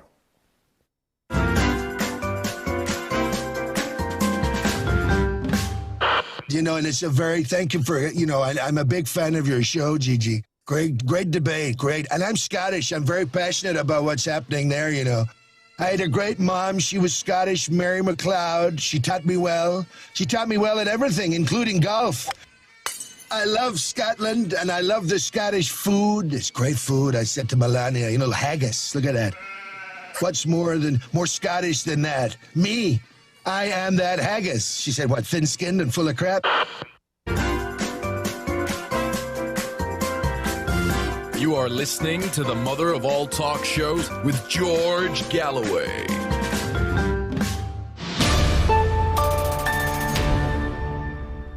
Let's hear from Chuck in San Diego. Who wouldn't want to be in San Diego on this fine May evening? Go ahead, Chuck. Stellar lineup, George, as always. A point of clarification first.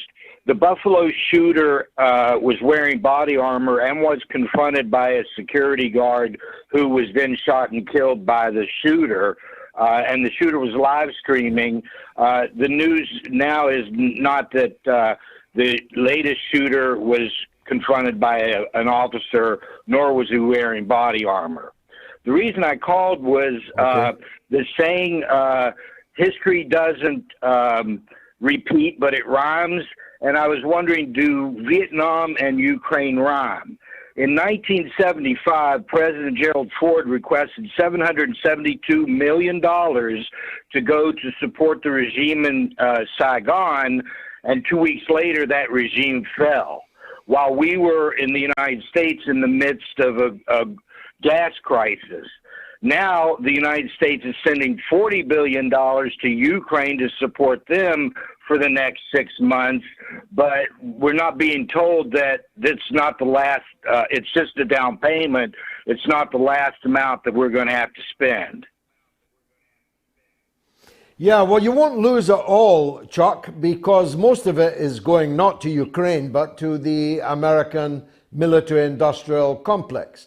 It's billed as $42 billion of aid to Ukraine, but virtually no Ukrainian will ever get a sniff of a single one of those dollars. They are fattening the military-industrial complex in your country and one or two other satrapy countries. And you're right, it's not the final payment. And of course, much of it will have to be paid back by whatever Ukrainian state emerges from this disaster in the end. As I've said before, the United States government generously gave us a lot of aid in the Second World War, but not many people knew we were still paying it back until 2007. From 1940 till 2007, we were paying the US back for the Lend-Lease, which is the same basis on which they've given aid to Ukraine. I think that you've lost a lot of the material that's already gone in, and I think the war will be over before much of the rest is actually spent, because the military-industrial complex is having difficulty keeping up production levels given the vast amount of expenditure and the vast waste of the military hardware involved in this war. Much of it is sold. Some of it is on the dark web already, with criminal and terrorists and extremists buying it up. Some of it is destroyed on the way in, some of it is destroyed in the arms depots, and some of it is captured by the Russian forces as they win now victory after victory in the east of the country over a very dispirited, no wonder, dispirited, brave Ukrainian soldiers who have been effectively abandoned by Kiev. The president is more interested in being on screen in Cannes at the film festival, or at the Eurovision, or at the Oscars. The poor bloody infantry that the Ukrainians have sent, very large numbers of them to their death, the others living in complete terror under constant bombardment. I don't think this war will last all that much longer. Last word to you, Chuck. Okay, yeah, one final word, George. There was a progressive rock group of English called King Crimson, and they had an album called In the Court of the Crimson King, and they had a song called Epitaph, and a line of that rings truer today than ever before. It goes, the fate of all mankind, I fear, is in the hands of fools. And that's exactly where the world is today. Thanks as always, well, George. It's a school day every day. Every day is a school day. Chuck in San Diego just schooled us on a few things there. And that quote from King Crimson is a very powerful and profound one indeed. Let's go from California to Florida, where Elliot has a view on the Uvalde massacre. Elliot, what would you like to say? Well, thank you, George. First of all, it's always an honor to talk to you. Thank you. I have a couple of points about the Uvalde. First, just to some of the details which have outraged not only myself, so many people have become outraged that when they saw the timeline that was posted by the news, some of the news agencies, the timeline of 911 emergency calls that were being made by the 10-year-old students in the classroom while the police were standing outside for an hour. And the timeline of this one girl calling 911 saying, please send the police. And then that young girl was killed, and another young person took over and was calling while the police were standing outside. It's an outrage. It's a complete outrage, and it was due to the decision apparently by the commanding officer. He said, well, you know, he's barricaded in there. Let's let it go. Yeah, it's just an outrage. But who's going to pay? Who's going to be made? Who's going to be made accountable for all these blunders, Elliot? I mean, in a sane world, the entire political leadership in that part of the state, if not the state itself, would have to resign. Their subordinates have been guilty of grotesque incompetence and negligence. Oh, completely. And you put in a sane world. Do you remember Greg Palast, the investigative journalist, about a dozen or so years ago, put out a book called Armed Madhouse, which is exactly what we have. I believe the United States as a society has been going completely mad for at least a dozen years, and that we are arming ourselves to the teeth. We are an armed madhouse, and the structures have completely broken down into insanity, is what I believe, and it's terrifying. It's really frightening. Well, imagine what that says for the European political leaders that continue to take orders from the leaders of an armed madhouse. That makes us the maddest of all. Thanks for that call, Elliot. Brilliant. Eve is in Idaho, always worth hearing. What would you like to say, Eve?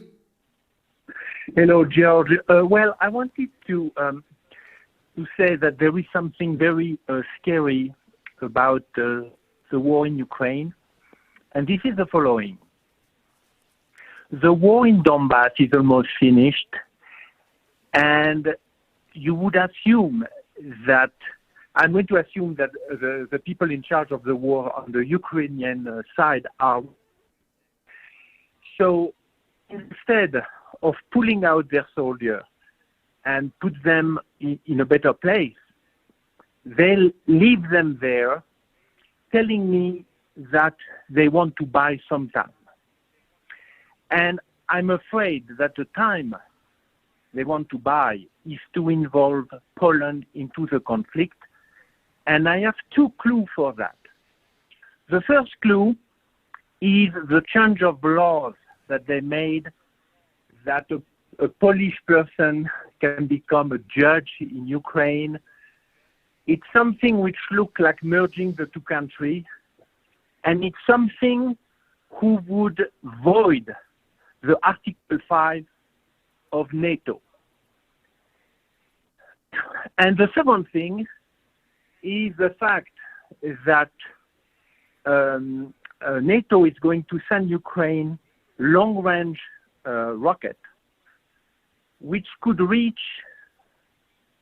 let's say, Russia way beyond the border. So let's suppose that they send a rocket which reaches Russia 200 miles from the border. What is Putin going to say? He's going to say, well, you reach me 200 miles within my border, I'm going to reach you 200 miles within your border, which again put Poland into the fight. And this is what NATO wants. They want to make the fight wider because they know they cannot win it with Ukraine alone. That's what I wanted to say. Well, they're powerful, although what I know of the Polish armed forces, that would not make much material difference on the battlefield. But there's obviously a great deal going on the Polish front. The Belarusian state said that Polish forces were poised to push into the country. Poland has historic claims on parts of Western Ukraine. And I've no doubt they would like their territory back. They would certainly like their soft power and cultural power in the western part of Ukraine back. As I believe that Ukraine will be two separate states quite soon, then I think it makes sense for Ukraine to some extent, merge itself with Poland. I myself do not regard that as necessarily a bad thing.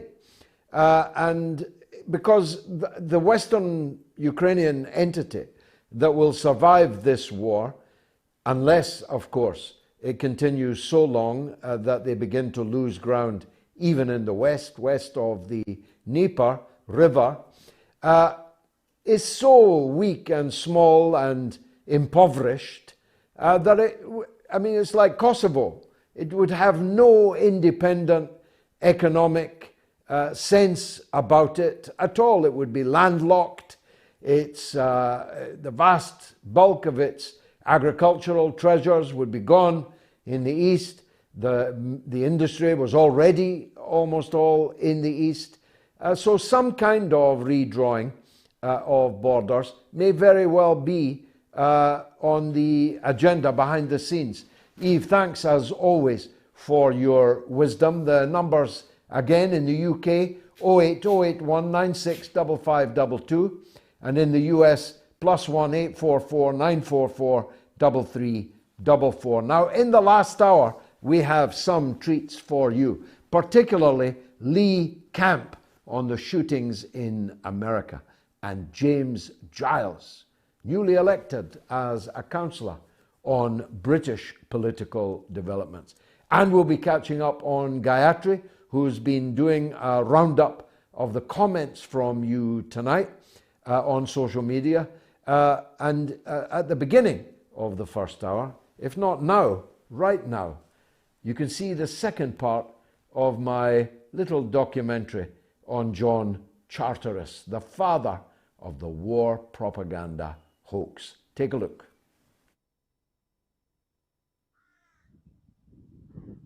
You've almost certainly never been in Tynwald, and there's a pretty good chance you've never heard of Sir John Charteris. But here lies the father of the modern war atrocity propaganda.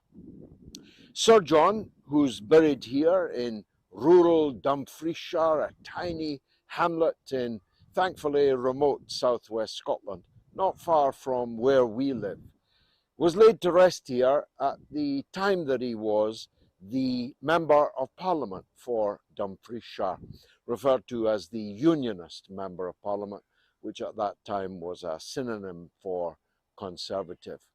He was an undistinguished Member of Parliament, so far as I can tell. Certainly history does not contain much of a footprint of Sir John, but he does have an important place in history.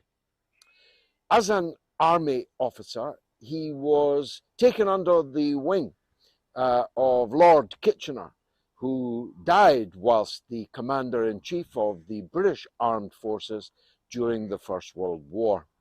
So impressed was Kitchener by Sir John Charteris, he made him the head of a newly founded British military intelligence.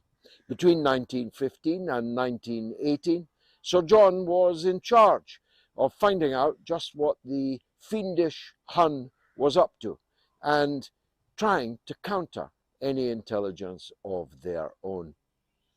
But during that period, Sir John Charteris came up with a story about a flesh rendering factory in Germany that, in order to counter the shortage of fats as a result of the British naval blockade of Germany, he said that there was a factory in Germany into which corpses were fed for rendering, and that this led to all kinds of products, including, amazingly, lampshades being made from the fats of the corpses, Allied as well as German, presumably, that were being fed into the rendering equipment.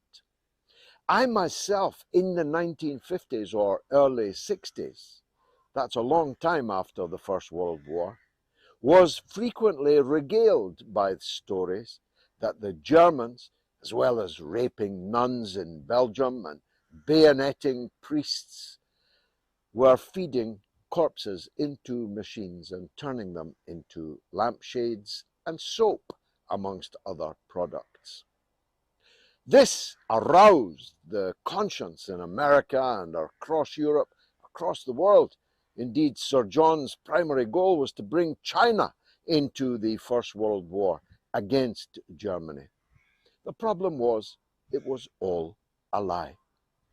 Many years after the First World War, Sir John Charteris, Member of Parliament, admitted that he had invented the entire story. So I've no doubt there was atrocity war propaganda in the past, but here in this churchyard in Tynwald, we can see the last resting place of the man who gave birth to the modern version of atrocity war propaganda. This war propaganda lasted, of course, throughout the Second World War and gave birth to many similar atrocity stories that were complete hoaxes, right up until the present time. The war against Iraq over the invasion of Kuwait, for example, 30 years ago, was kicked off, at least for Americans, by the absolutely fake story that Iraqi soldiers had been taking Kuwaiti babies out of incubators, throwing them on the floor, unplugging the incubators, and shipping them back to Iraq. This story was told to the US Congress, tearfully, by a nurse who had personally witnessed it. She was helpfully burqa'd up, her face covered. No one could tell who she was. When it turned out that she was, in fact, the daughter of the Kuwaiti ambassador to Washington, it was all too late. A lavishly funded public relations company called Hill and Knowlton had invented the entire story. And there have been too many to mention. When I'm back in the studio, I'll give you more examples of how war propaganda, entirely invented, has fueled many modern wars, including today in Ukraine.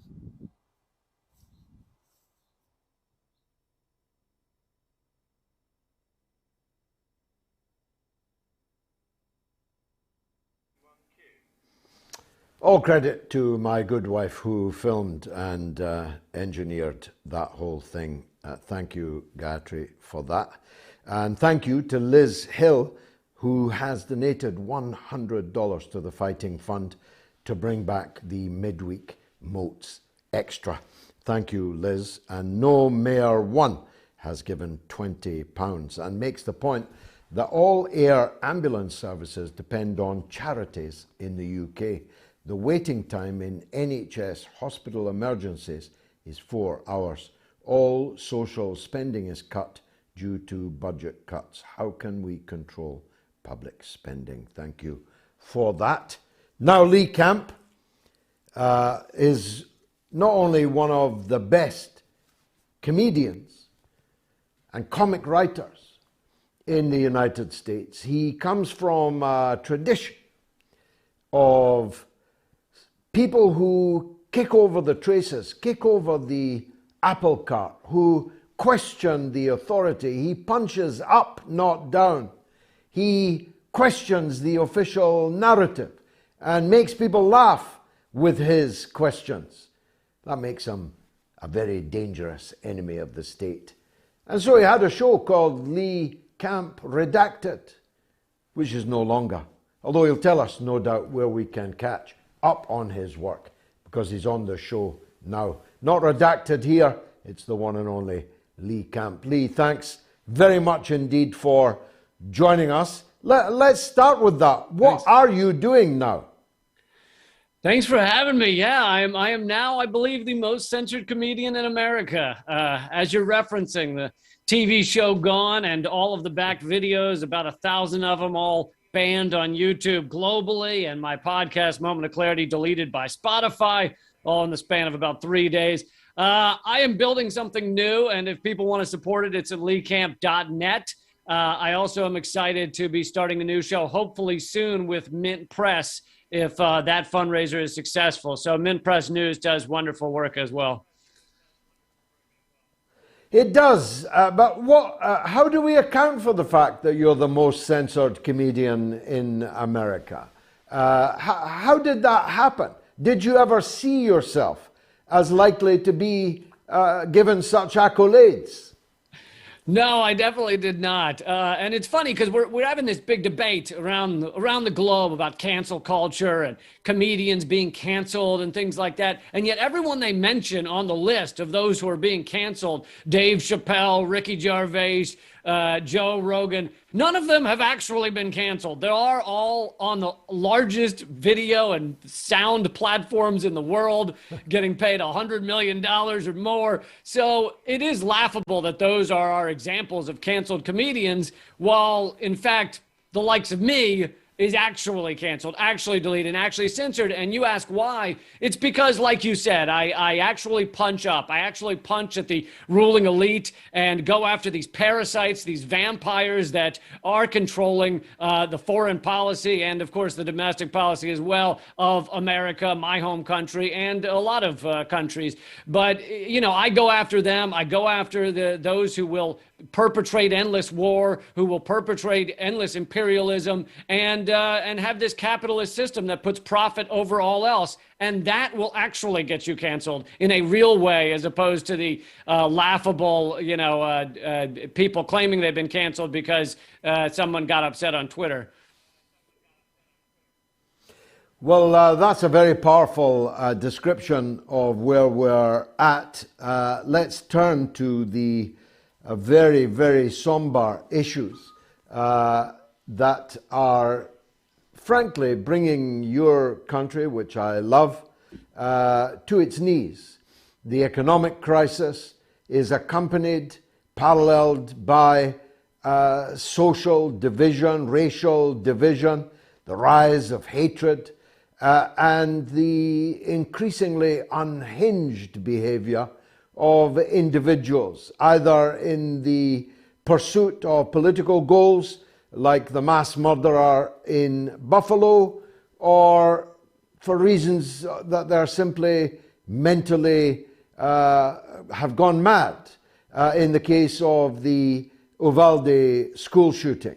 What on earth is happening to America, and what can be done to save it? Well, I think on the surface level, you have the gun debate, which I think is a worthwhile debate to have. Our politicians have all been bought off by big industry of one form or another, so they seem completely powerless to do anything, or they are completely spineless. I don't want to act like they're powerless. They're just spineless. But the gun debate also is... We put it in a binary. Everyone likes to put it into a binary. We love a good binary in America, Democrats or Republicans, war or peace, hot or not. We love a binary, and people put the gun debate into a binary of all guns or no guns, when in fact, the truth is, most everyone I've ever spoken to believes in some form of weapon control. I've never met a human who thinks we should all have nukes or should be able to sarin gas a whole town because we get angry one day. So in that respect, if we all agree we believe in some sort of weapon control, then you're just deciding where on the scale that needle should be. And assault weapons, being able to take out 50 people in a minute, is just pure insanity. And that people don't want to actually have the real debate. But you get below as you referenced, you get below the gun debate, and it's much deeper than that. America has become a powder keg. People have just been exploited by corporate industry to the nth degree. People worry that with the loss of one job or one shift, they won't be able to feed their kids. They can't afford the insane health care, which is the number one cause of bankruptcy in America. And when you have that kind of powder keg and you have these kind of weapons, this is how it ends up in really just disgusting, horrific scenes. They're everyday scenes. As I pointed out earlier, there are 1.63 mass shootings in America per day. Of course, they don't all make the news. They're not all on the scale of the horror that took place in Texas. Did that move the needle at all in terms of what politicians might be likely to do, or is it thoughts and prayers again? I have no hope that our politicians will ever do the right thing. They have never shown to me that they are willing to put their political life on the line and actually stand up for what's right. That is not how our government has been fully and completely bought. And every time there's one of these horrific mass shootings, everyone does the thoughts and prayers thing. We have semi-automatic thoughts and prayers all over the country, and it does absolutely nothing, even though they act like it will. It never changes anything. And it's, I always point back to the 2014 Princeton study that showed that if something does not align with corporate interests, it has zero chance of ever getting through Congress. Zero. There is never a moment where a anti-corporate bill of any kind goes through our Congress. And, corporate interests are not aligned with doing anything about gun control, with doing anything about the killing or the underlying causes of all of this madness. And so I have no hope that anything will change in our government. What about the argument, and I've been having it with some earlier this evening, that your Constitution enshrines the right of the citizenry to bear arms, and that's a good thing, that tyranny is always possible, maybe even more than possible in some countries, including your own. And that the citizens will never allow themselves to be disarmed. Therefore, making it a binary of guns or no guns is almost the very definition of futility. The question is where you draw that line and whether you background check people. And if you did, many of these shooters, the one in Buffalo is a case in point. He plastered all over every wall he could find the kind of insane hatred that he harbored. And yet he was legally able to own a gun. Surely we should be concentrating on these, if you like, details, rather than the binary guns or no guns. Yeah, I agree. I'm actually not opposed. I mean, I'm not for banning all guns in America, both because, as you say, you can end up in a tyranny situation, but also because it's just never going to happen in the United States. It's not how the mentality of our culture.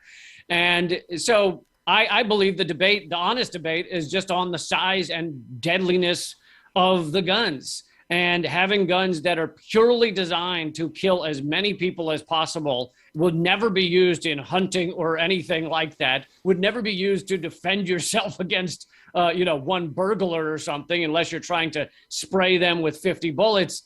Those guns are insane. There's no reason that anyone should have them on that level. But in terms of the Constitution, the truth is the Constitution says you have a right to bear arms in a well-regulated militia, which, of course, we've thrown the second part of the sentence out of the window. No one pays any attention to a well-regulated militia anymore.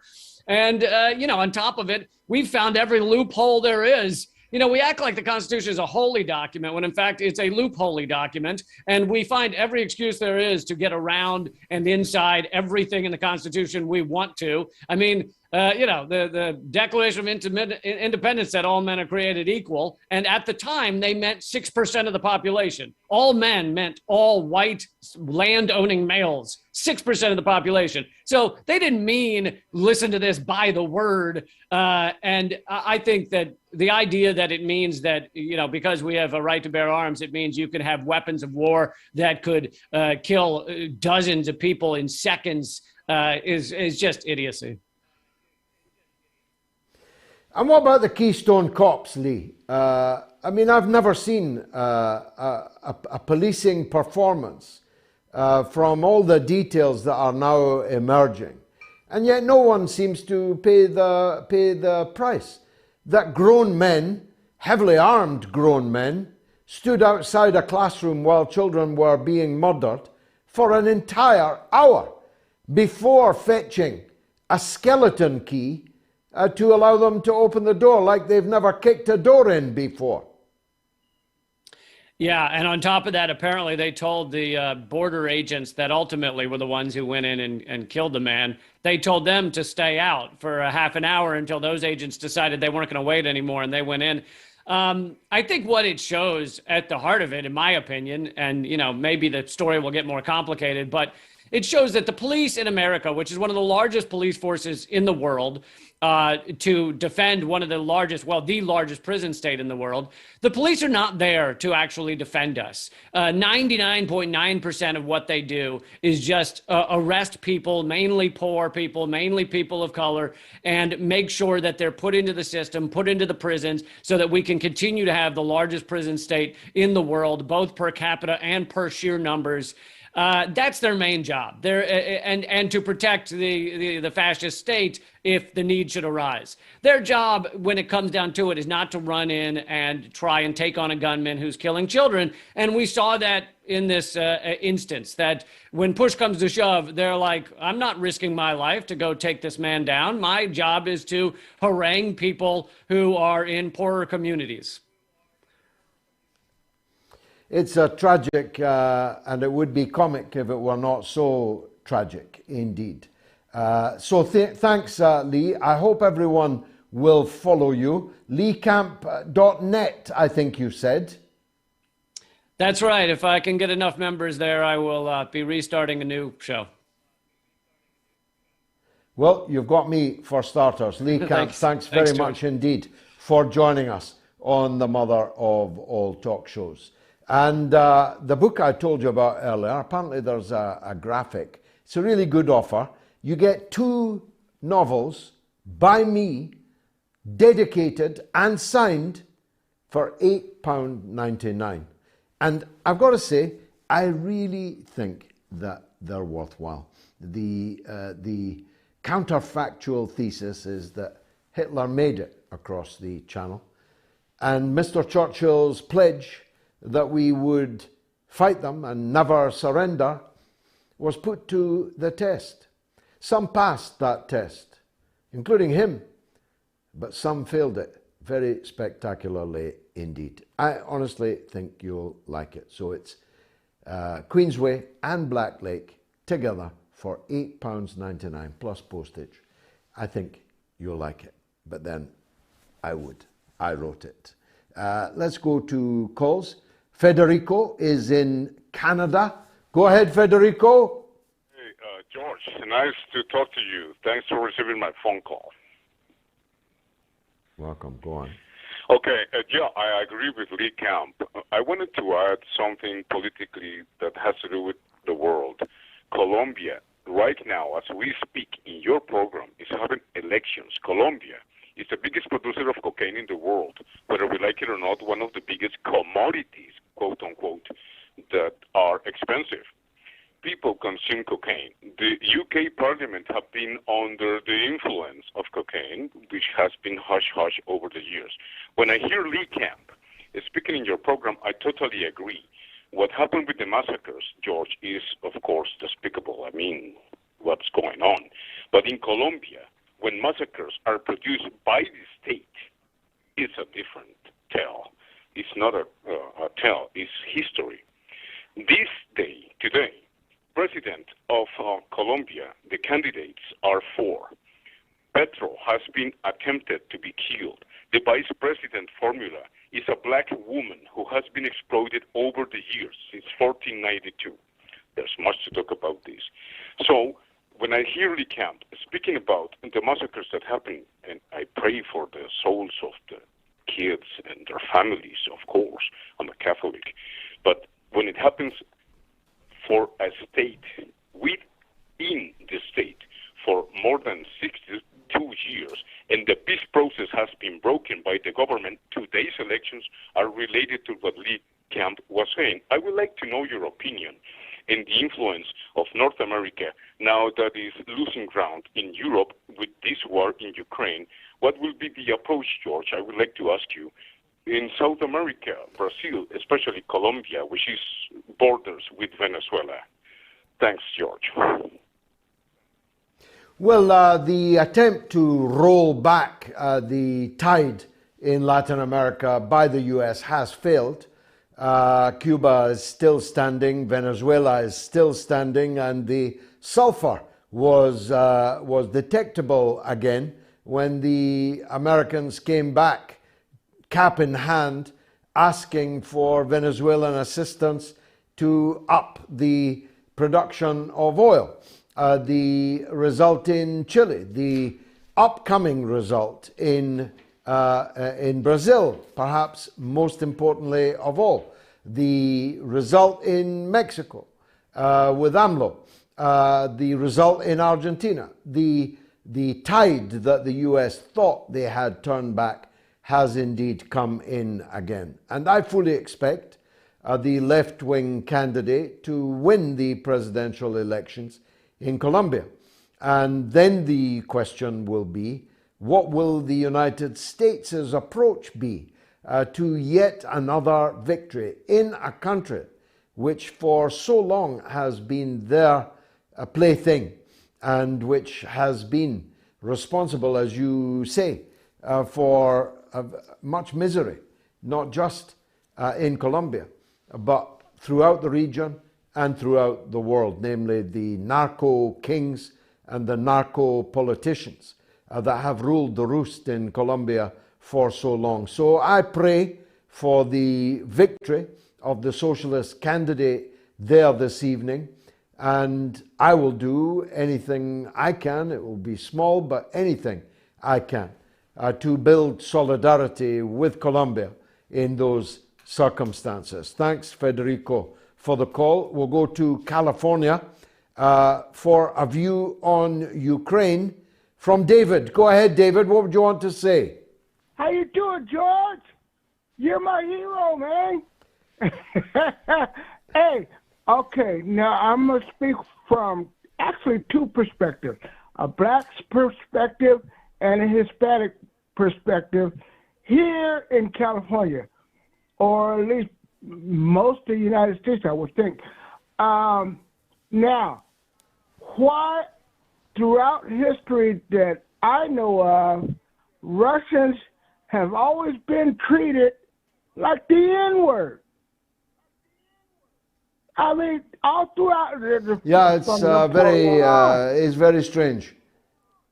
Yeah, it's very strange. It didn't matter that communism collapsed, that the Soviet Union broke up, that Russia freely evacuated and gave up control over hundreds of thousands of square kilometers of what had once been a country governed from Moscow. It didn't matter that they adopted capitalism. It didn't matter that they brought back the church. It didn't matter that they had free elections. It didn't matter that the leading politicians are all practicing Christians. None of that mattered. The hatred against Russia never changed. You ask me for the reason, I actually don't know it. I don't know it, David. I don't know why. Well, maybe we need to look inside ourselves for that one. Oh. Maybe so. Maybe. Go on. Last word to you. Yeah. Namu Kintu, African phrase for a word of man controls the land. I'm going to sign out on that one, okay? Good man. Good sign out. Thanks very much indeed. 60 seconds while I drink my tea, and then it's the one and only James Giles.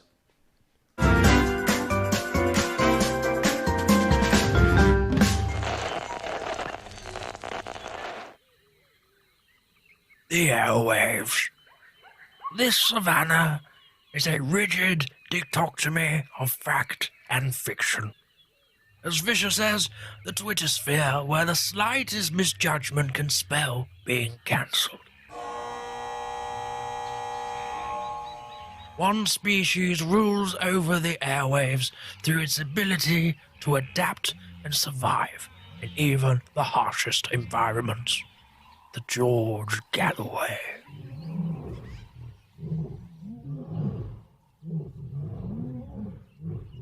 The top cat in these parts, it is mostly active on Sunday evenings in Britain and mid-afternoon in the United States. It seldom roars during the day. Most notable for its wide variety of headdress, it protects these parts from the mainstream media. You can catch this fine specimen on the mother of all talk shows. Don't pick a fight with it. They've been known to bite back.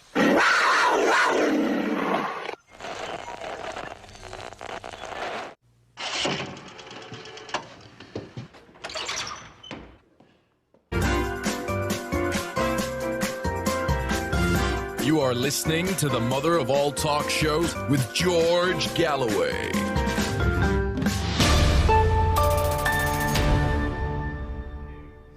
Now, the second poll is running, big time actually. Who do you believe in the Depp-Heard Hollywood libel trial? A, Johnny Depp, 74% on Twitter. B, Amber Heard, 4%. C, neither, 22%. Bad luck, Amber Heard. On YouTube, it is Depp 64, Heard 3%, neither 33%. And on Telegram, the worst of all, it's Depp 64%, Heard 2%, neither 34%. You can vote right up to the end of the show. Why don't you? And James Giles is well known to regular viewers of the show. But you knew him when he was a boy. Now he's the youngest councillor in the country.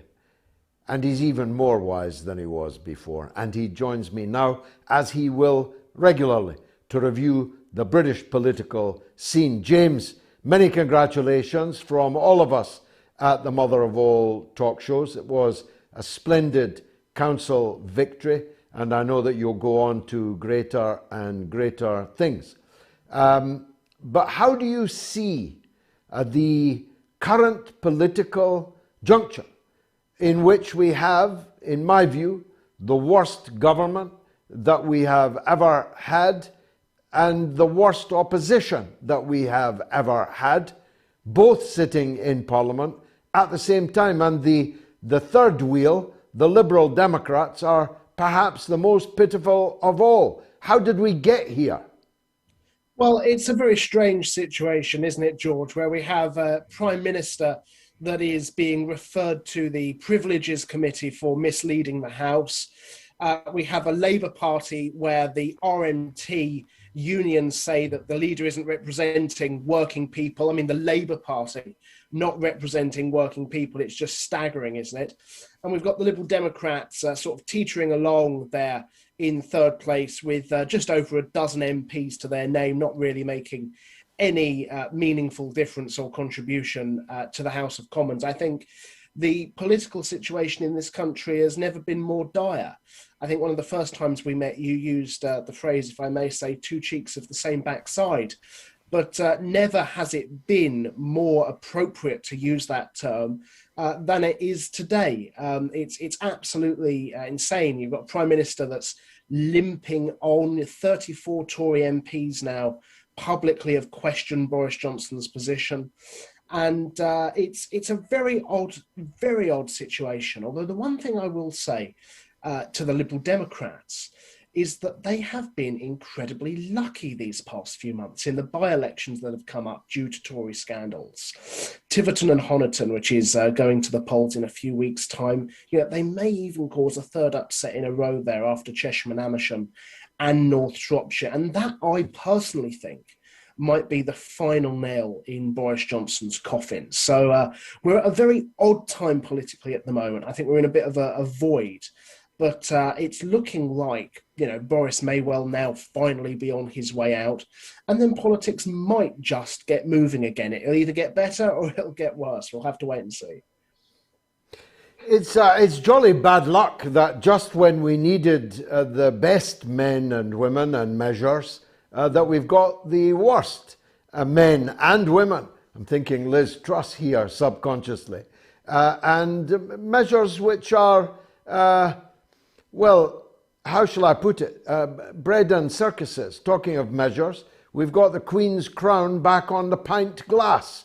That won't put, of course, any potatoes on the plate. It won't fill anybody's car. And for those that can't even afford to go out for a drink, they'll never see the crown. It's jolly bad luck for us, isn't it?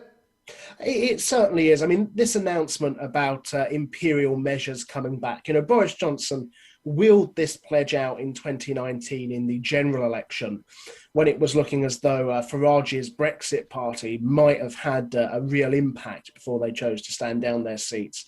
It's an announcement that seems to come earlier and earlier every year. It gets wheeled out whenever the Conservatives are in trouble.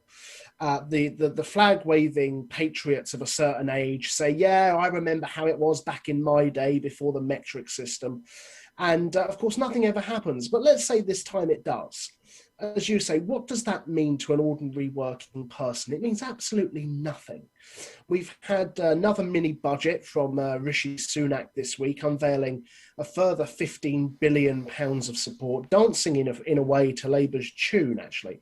Very unusually, they've spent weeks, months, the Conservatives, saying they were against a windfall tax on energy companies, on their profits. And of course, they've now done a complete about turn and a steamrolling ahead with that, although they can't quite bring themselves to use that phrase.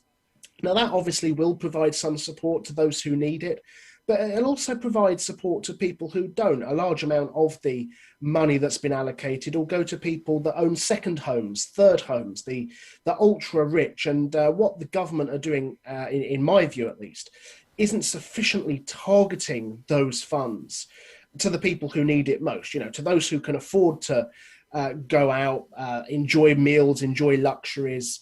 I was about to use the phrase shop at Waitrose, but I appreciate many of your viewers may not realise what that term means. But to those who can afford the luxuries in life, they'll also be getting at least £400 of support from the government, which is, no mean discount when in the grand scheme of things. Quite so. Now, going back to Boris Johnson's problems in Parliament, it was thought, including by me, that he was out of the woods so far as no confidence vote was concerned. But he seems to have slipped back into trouble over that. And as you say, 34 people have either put letters of no confidence in or have publicly stated that they feel he should go. How many of such people does there need to be?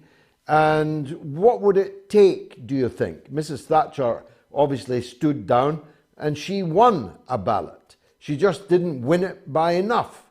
Would Boris Johnson take a different line?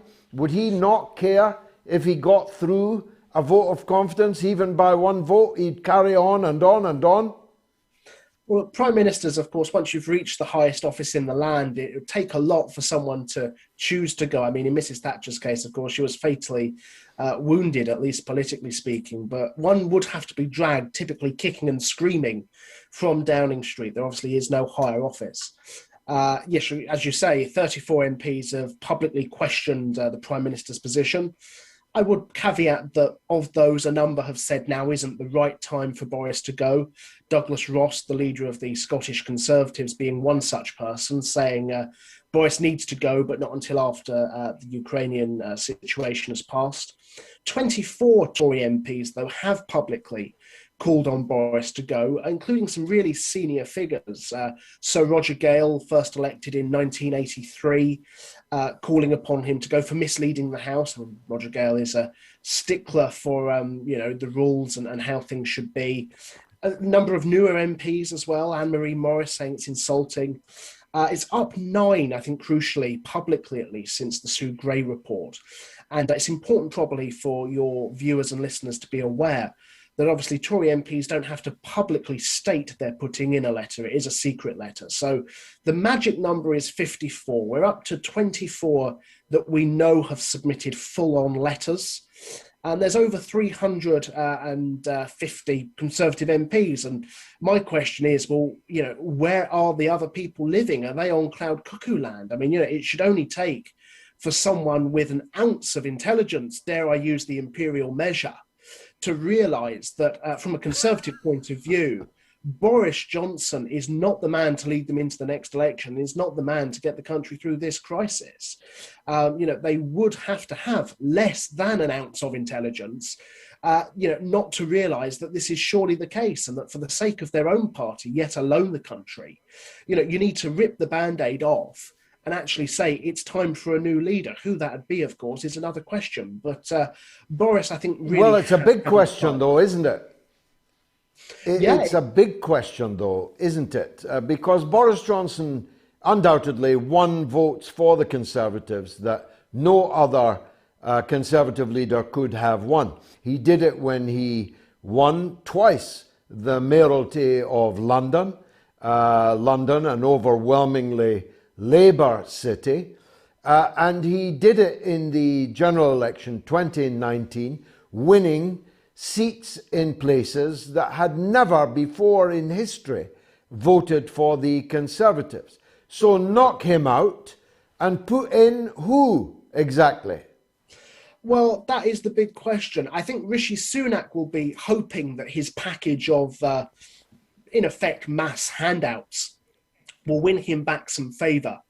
He had, of course, been the runaway favourite to succeed Boris Johnson, earning the name Dishy Rishi in the press. But his own tax affairs having been made public, his wife having non-dom status and not paying tax in this country, really, I think, has affected his chances. Priti Patel clearly fancies herself for the job, but I think will just be utterly toxic. And even, I think, diehard Conservatives realise that she's not the lady to take us forward. She's not the new Iron Lady, and I don't think she ever will be. Which, of course, leaves us with the third sort of front-runner, which is Liz Truss, who's the Foreign Secretary. Now, Liz originally, I think, kicked off a bit too soon when the furore around Partygate first started up.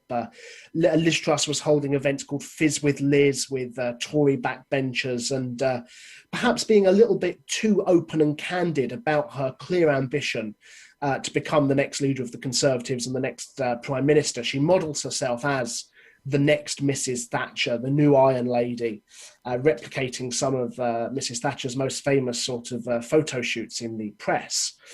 And so Liz Truss is well regarded, I think, amongst the Conservative membership. She's done, by Conservative standards, a not bad job as Foreign Secretary, negotiating trade deals and what have you. And so if I were a betting man, I'd be putting my money at the moment on Liz Truss, but it's a very volatile situation. Well, I am. Yeah, indeed. I am a betting man, and my money's on a complete outsider, 40-1. Her name is Penny Mordaunt. Don't forget her, because if she wins, I'm retiring. I'll make a very, very handsome package of money in golden guineas. James Giles, wonderful to have you back on the show. I hope that we can make it regular. Thank you indeed. Let's go to the calls. Line 1. E is in New York on why the West hates Russia. Go ahead, E. Mr. Galloway. Welcome. Go ahead. Yeah, I wanted to say there's a very interesting paper by Webster Tarpley titled British Coup d'etat in Washington about how the Harriman gang started the Cold War. Before he lost his mind over Russiagate, he made some very salient points in this article. And basically, the imperialists in the CIA and when Roosevelt died, people who took over, they became very concerned that Russia, then the USSR, was going to establish footholds in nations, and the more footholds they establish, the weaker the U.S. and our British partner would become. So they went out of their way to basically make an enemy out of the USSR because they looked at it as the main impediment to their world domination. And, when Roosevelt was alive, he considered the tripartite between the U.S., the USSR, and the British to be what's going to maintain the world order, right, and keep out fascism. And they couldn't wait for him to die. And according to this paper, which was very well written, I'm in alignment with that paper because everything that paper lays out happened. And you could see the results, 800 plus military bases, wars, the war economy never ending, and the hegemony. And now Europe and the UK, it's like a colony of the United Snakes of America. So I just wanted to give my perspective and say thanks to you.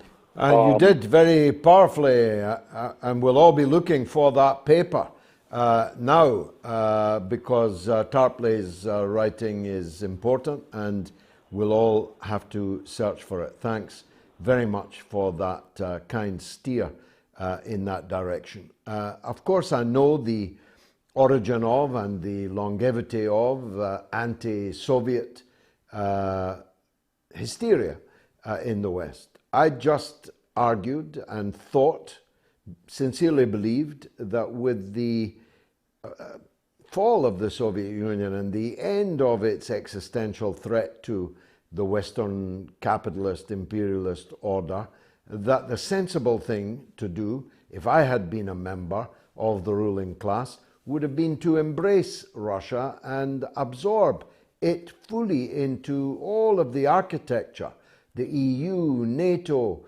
all the international fora and so on, because look, Russia is a capitalist country. It is a European capitalist country. If you want to get down and dirty, it's a white, overwhelmingly white European capitalist country. The very kind of country you'd think these oligarchs would quite like to have on their side. But they have fashioned a situation where Russia and China are now effectively one country, and the division between East and West will never be healed. Kipling will finally be right. The East is East and West is West, and never the twain shall meet. That still puzzles me as to why that kind of approach wasn't taken by the rulers of the empire. Now, my good wife awaits in another part of the house. We're going to speak to each other by camera. It's a modern marriage. Gayatri, welcome. Wonderful to see you again. I do hope I get to see you later. Tell us what's rattling on the social media front. Well, I want to make a report on the first poll, which did very well and triggered a lot of response, a wide range of support. Response. Even though the Put your mic on. Is your mic on?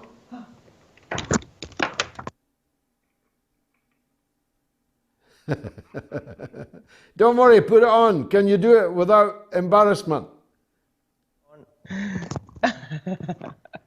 That's better. It's better already. Good. It's all right. Say all that again. I was saying, the first poll triggered a wide range of commentary, even though the result is 80 to 20 saying no, answering no. The reasons for it is very different. And Pat Brannigan says, Americans are at war with each other. Over 215 mass shootings in the US in 2022 already. About 30 of them in school shootings. We don't need a war with another country. We do it well against each other. And Marcus says, school shootings were unheard of before the 70s, yet guns have always been available in the US. What's happening to the mental health of young people in the US? Big Pharma and their psychoactive drugs. And Mario Cardoso says, Trump's America is going to leave the Russians alone, but will go to direct war with China. And this is a fun one, which I want to read from Richie Burke. He says, guaranteed to tell the truth, 1, drunks, 2, children, 3, leggings, and 4, George Galloway. Oh, I like that. Yeah. I like that. Yeah. Cut that out and keep it. The leggings is a bit cruel, but true. Very good.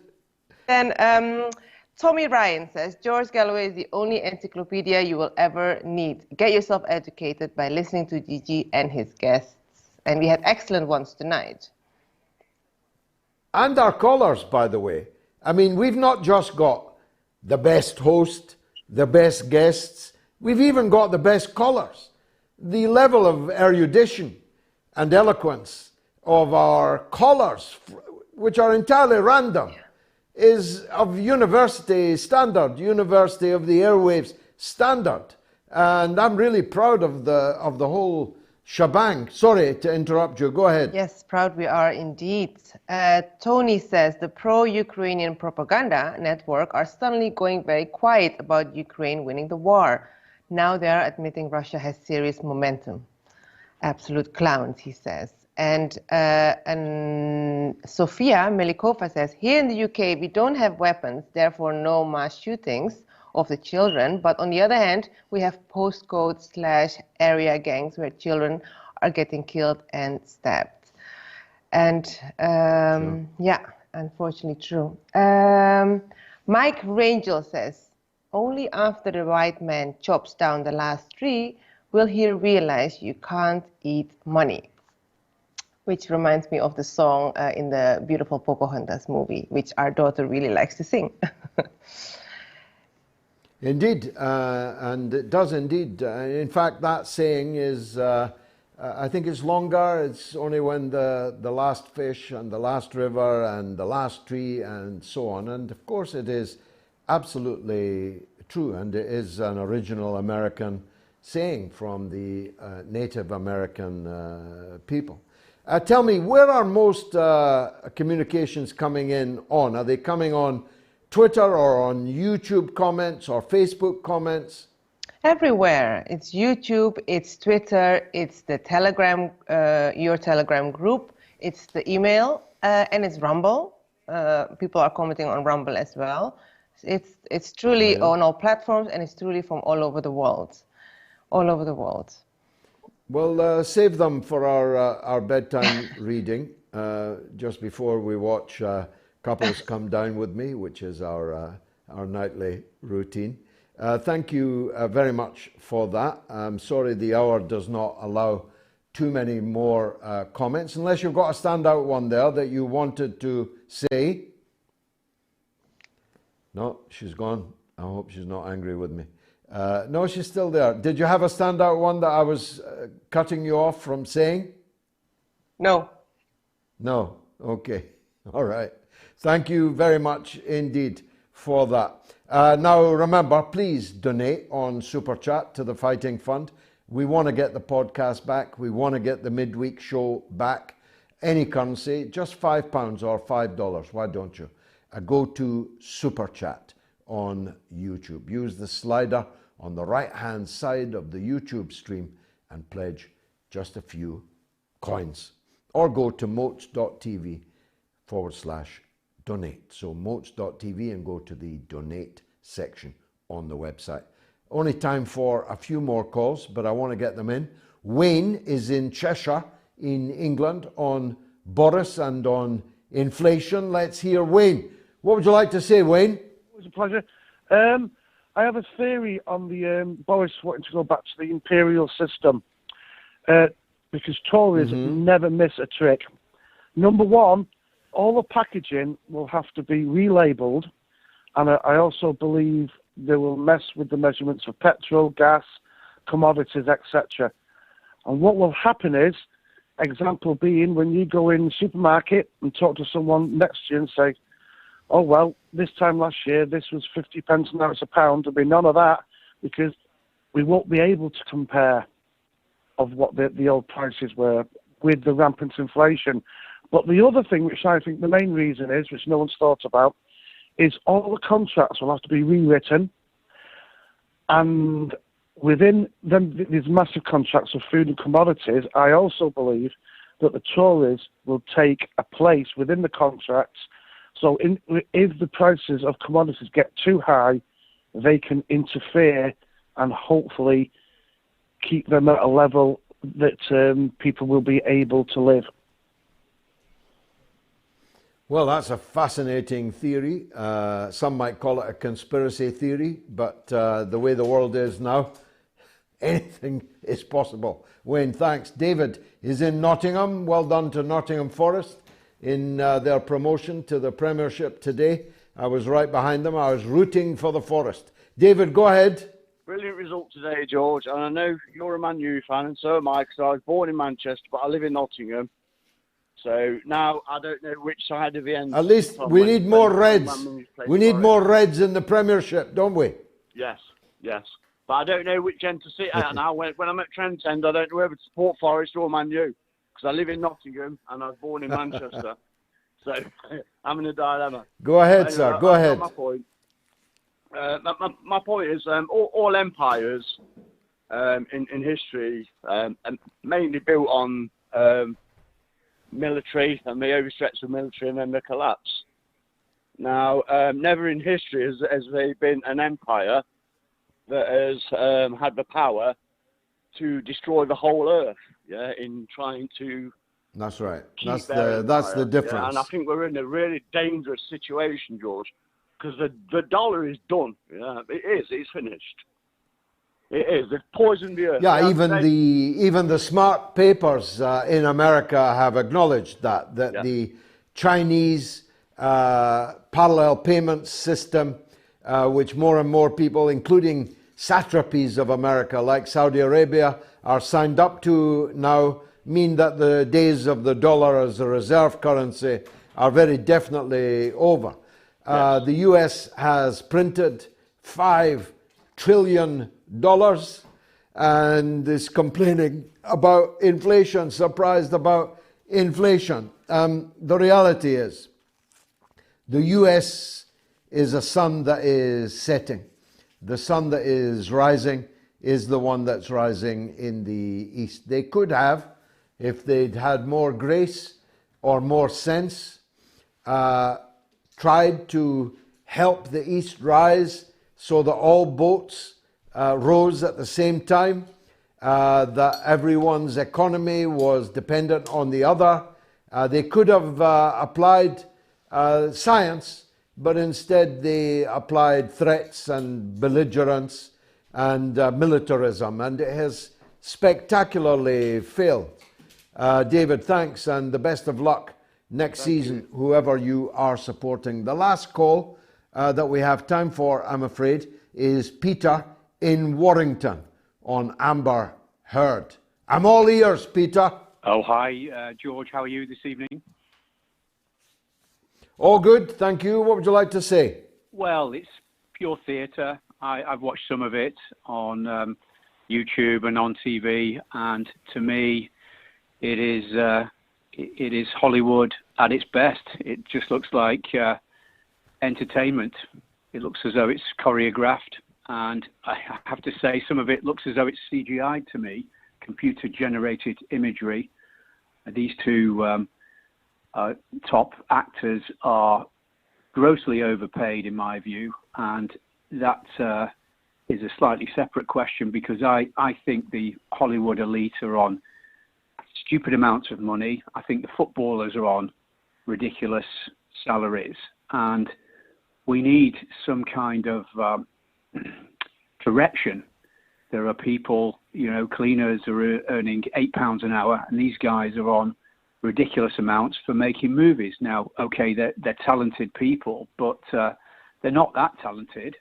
And in the case of these two, well, crikey, they're flawed people, and very flawed, of course. I don't know anything about her. I should say that right up front, so I can't comment on her acting ability. But Johnny Depp is a film star, and these films make a tremendous amount of money.